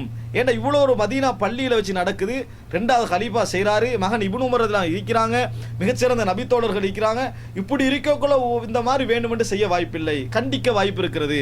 பின்னால் மர்வான் போன்றவர்கள் செஞ்சதுக்கே கண்டிச்சாங்கண்டா நபித்தோழர்களை கண்டிக்க நிறைய வாய்ப்பு இருக்குது என்றதான் காரணம். அதே போல இன்னொரு மசலா சொல்றேன். இப்னு உமர் ரலியல்லாஹு அன்ஹு அவர்கள் தாடி சம்பந்தமாக அறிவிக்கக்கூடிய நபித்தோழர், அபூ ஹுரைரா ரலியல்லாஹு அன்ஹு அவர்கள் தாடி சம்பந்தமாக அறிவிக்கக்கூடிய நபித்தோழர். இந்த 2 பேரும் தாடி அப்படி பிடிச்சி இப்படி வெட்டினார்கள் வருது. 2 பேரும் நபித்தோழர்களை வேற யாரும் இதுக்கு மறுத்ததாகவோ அப்படியான எந்த ஆதாரங்களும் இல்லை, நேரடியாக இந்த செய்தியும் வரல. இப்போ இந்த செய்தி வந்து உமர்லாவோட செய்தி போல மிச்ச நெருக்கமான ஒரு செய்தி அல்ல. ஏனென்றால் அவங்க ஒரு புடி வெட்டுறது சில வேளை ஒரு இஜ்திஹாத் அடிப்படையில் என்ன செஞ்சுக்கலாம், தாடி என்றது நம்ம இந்த அளவுக்கு வளர்த்தா போதுமானது என்று நினைச்சியும் செய்திருக்கலாம். ஆனால் சில அறிஞர்கள், உதாரணமாக ஷேக் அல்பானி, இமாம் அஹ்மது பின் ஹம்பல் முந்தி, உங்களை என்ன சொன்னாங்கன்னு சொன்னால், அல் இஃபாஉ க இஃபாஇ இப்னு உமர், இப்னு உமர் எப்படி தாடியை வந்து வளர்த்தாரோ அது போல தான் நம்ம தாடியை வளர்க்கணும். என்ன காரணம்டா, ரசூலாங்க தாடி வளர்க்க சொன்னாங்கன்றதை சொன்னது இப்னு உமர், அபூ ஹுரைரா, இவங்க 2 பேர் ரசூலாங்க தாடி வளர்த்ததை நேரடியாக பார்த்துருப்பாங்க. அந்த செய்தியை அறிவிக்க 2 பேருமே ஒரு புடி பிடிச்சி வெட்டுறாங்க. ஹஜ்ஜில் வெட்டினார்கள், உம்ரா செஞ்சா வெட்டினார்கள்ன்றது பலகீனமானது, லைஃபானது. ஆனால் வெட்டினார்கள் வர செய்தி சரியானது. ஒரு புடி பிடிச்சி வெட்டுறாங்கண்டா அணுவா செய்யக்கூடிய இந்த இப்னு உமர்லாம் தாடி விஷயத்தில் நிச்சயமாக ரசூலாங்களை பார்த்திருப்பார்கள். அவங்களோட வளமை ஒன்று இருக்க போய் தான் ஒரு புடி வெட்டுறாங்க. எனவே ஒரு புடியுடன் வெட்டலாம் அப்படின்னு முடிவுக்கு வாரவங்க இருக்கிறாங்க. இப்போ இந்த இடமெல்லாம் இப்னு உமரை பின்பற்றதாகவோ அபூ ஹுரைரா ரலியல்லாஹு அன்ஹு அவர்களை பின்பற்றுவதாகவோ அமையாது. ஒரு முடிவு எடுத்தாலும் அந்த இடத்துல எப்படி அமையும்னா ரசூலுல்லாஹி ஸல்லல்லாஹு அலைஹி வஸல்லம் அவர்கள் அப்படி இருக்க போய் செய்ய போய் தான் பின்பற்றிருக்கிறாங்க. இப்போ ஒரு கேள்வி வரும், ரசூலுல்லாஹ் செஞ்சாங்கன்னு அவங்க சொல்ல வேண்டியதானே, ஒரு பிடி பிடிச்சி வெட்டினாங்க அதனால தான் வெட்டினோண்டு. அன்புள்ள சகோதரர்களே, கேட்டால் தான் சொல்லுவாங்க. யாரோ ஒரு 4 பேர் கேட்டு ஏன் இப்படி செய்றீங்கன்னு கேட்டால் தான் சொல்லுவாங்க. சும்மா போய் நான் ஏன் இப்படி வெட்டினேன் தெரியுமா அப்படின்னு அவங்க அதிகமான இடங்களில் கேட்க மாட்டாங்க. அதனால இந்த செயல் வந்து ரசூல் ஸல்லல்லாஹு அலைஹி வஸல்லம் செஞ்சிருக்க போய் தான் அவங்க செஞ்சுக்கிறாங்க என்று விளங்கக்கூடியவர்களும் இருக்கிறார்கள். அன்புள்ள சகோதரர்களே, இதை சிலவங்க வாஜிப், அதுக்கு மேலே வளர்க்கக்கூடாது, பித்ஆத்துன்றாங்க ஷேக் அல்பானி. ஆனால் அது தவறான ஒரு கருத்து. அதை வாஜிபாக்குறதுக்கு குர்ஆன் சுன்னால நேரடியாக வந்துடுறதை தான் வாஜிபாக்கலாம். ஆனால் வெட்டலாம் என்கின்ற முடிவுக்கு ஒருவர் வந்தால், ஒரு புடியுடன் வெட்டலாம் என்ற ஒரு முடிவுக்கு வந்தால் தவறு சொல்வதற்கான வாய்ப்பில்லை என்பது போன்றுதான் எனக்கு தோன்றுகிறது. இந்த இடத்துல நீங்கள் என்ன விளங்கணும், குர்ஆன் சுன்னால் நேரடியாக சொல்லப்பட்டாலும் மறைமுகமாக இருந்தாலும் குர்ஆன் சுன்னா தான் பின்பற்றணும் என்று முடிவு சொன்னீர்கள். நான் திடீர்னு இப்போ சொல்கிறீங்க இப்னு உமர் எடுக்கலாம், உமர் எடுக்கலாம். இல்லை, நான் நல்ல முறையில் சுருக்கமாக உங்களுக்கு சொன்ன விளக்கம் என்னன்னா, மௌனித்த மசாலாக்களில் எல்லாமே ஒரே மாதிரி இல்லை. சிலது சுன்னாலை உள்ளதைத்தான் இவர்கள் செய்திருக்கிறார்கள் என்று விளங்குற மாதிரி உள்ள மசாலாக்களுக்கு. அதனால தான் நிறைய அறிஞர்கள் சொன்னார்கள், உங்களுக்கு வழங்கப்படுத்தின சிலதை விடுறாங்க சிலதை செய்கிறாங்க. அது என்ன காரணம்னா, சிலது சுன்னாலை இருக்கும்னு உங்களுக்கு நிச்சயமாகிடும். சுன்னாலை இருந்து தான் அவங்க அப்படி செய்கிறாங்க என்றது உங்களுக்கு என்ன செய்யும், நிச்சயமாகிடும். அதனால அது போன்று விளங்கக்கூடிய சில மசாலாக்கள் இருக்கின்றன. அந்த மாதிரி மசாலாக்களை நீங்கள் நிறைய நல்லா எல்லா வகையிலும் கஷ்டம் கேட்டு பாருங்க. இது இப்படி இருக்குமா அப்படி இருக்குமா, மாற்றிருப்பாங்களா, வேணுமென்று செய்வாங்களா, சாத்தியம் இருக்குதா என்று பார்க்கணும். இப்போ உதாரணமாக அத்தஹியாத்துல் ஒரு விஷயத்த சொல்கிறேன். அத்தஹியாத்துல் நாங்கள் சொல்கிறோம் தானே, அதை சொல்லிட்டு வரக்குள்ள அஸ்ஸலாமு அலைக்க ஐயுஹன் நபியு வரஹ்மத்துல்லாஹி வபரகாத்துன்னு சொல்லுவோம். அப்துல்லா இப்னு மஸ்ஊத் சொல்கிறாங்க, ரசூலுல்லாஹ் மௌத்தாகினவுடன் நாங்கள் மாற்றிக்கொண்டோம், அஸ்ஸலாமு அலன் நபின்னு மாற்றிக்கொண்டோன்றாங்க. இப்போ நான் கேட்குறேன், அஸ்ஸலாமு அலன் நபியும் நீங்கள் மாற்றுவீங்களா? நான் மாற்றுவேனா? நாங்களாம் சேர்ந்து மாற்றிக்கொண்டோன்றான். ஒரு துவால் ஒரு வசனத்தை கூட்டுவோமா, குறைப்போமா? நிச்சயமாக நான் குறைக்க மாட்டோம். நாங்கள் விதத்து செய்யறதுக்கு விரும்ப மாட்டோமா? ஒரு சஹாபி ஒரு வேறொரு விளக்கத்தில் இஜ்திஹாதில் செஞ்சிருந்தா பரவாயில்லன்னு வைக்கலாம். நாங்கள் என்று ஒரு 5-6 பேரை சொல்கிறாங்க, நபித்தோரெல்லாம் கூடி நம்ம மாற்றிடுவோம் என்ற ஒரு முடிவுக்கு வருவார்களா? ஒரு ஒரு உமர் முடிவுக்கு வந்தோடனே அத்தனை நபித்தோலை எதிர்க்கிறாங்க. 3 தலா கண்டத்தில் 1 தலா கண்டு மாற்றினார், பிழை என்றார் இப்னு அப்பாஸ். அந்த அளவுக்கு மாற்றக்கூடிய அமைப்பில் இருக்கக்கூடிய நபித்தோழர்கள் ஒரு நாள் 5-6 பேர் சேர்ந்து ஒரு முடிவுக்கு நம்ம வருவோம் வரமாட்டாங்க. அப்படி வந்தால் கூட அது எங்களுக்கு ஆதாரம் அல்ல. ஆனால் ஒரு துவாவை பாருங்க, ஒரு துஆல அவர் என்ன சொல்றாரு, நாங்கள் மாற்றிக்கொண்டோம் என்றாங்க. அதுலேருந்து என்ன வழங்குதுன்னு சொன்னால், நபி அவர்களுடைய ஒரு வழிமுறையில் இப்படி ஒரு கற்பித்தல் இருக்க போய் தான் அஸ்ஸலாமு அலன் நபியின் என்ன செய்தார்கள், மாற்றிக்கொண்டார்கள். அஸ்ஸலாமு அலைக்க நபிய, நபியே உங்கள் மீது சலாம் உண்டதாகன்னு முன்னுக்கால இருந்தால் சொல்ற மாதிரி இருக்குது. இப்போ மரணித்து விட்டார்கள், எனவே அஸ்ஸலாமு அலன் நபி, நபியின் மீது உண்டாவதாக என்ற ஒரு வழிகாட்டல் அவர்களுக்கு இருக்க போய் தான் அவர்கள் மாற்றிக்கொண்டார்கள் என்று புரிகிறாங்க. இதனால தான் சில அறிஞர்கள் என்ன செய்கிறாங்க, அஸ்ஸலாமு அலன் நபின்னு தான் சொல்லணும் என்றாங்க. நாங்கள் என்ன முடிவுக்கு வரோம்னா, அஸ்ஸலாமு அலன் நபின்னு மாற்று தான் சொல்லணும் வாஜிபாக்குறது பிள்ளை. ஹதீஸ்ல அஸ்ஸலாமு அலைக்க ஐயுஹன் நபின்னு வந்திருக்குது, அலைக்க ஐயுஹன் நபின்னு சொல்லலாம், அலன் நபின்னு சொல்லலாம். இதுதான் முடிவு. இது எல்லா விஷயத்துக்கும் சரி வராது, எல்லா விடயங்களுக்கும் இது சரி வராது. இது போன்ற மசாலாக்களை நீ அப்படி தொகுத்து பாருங்க.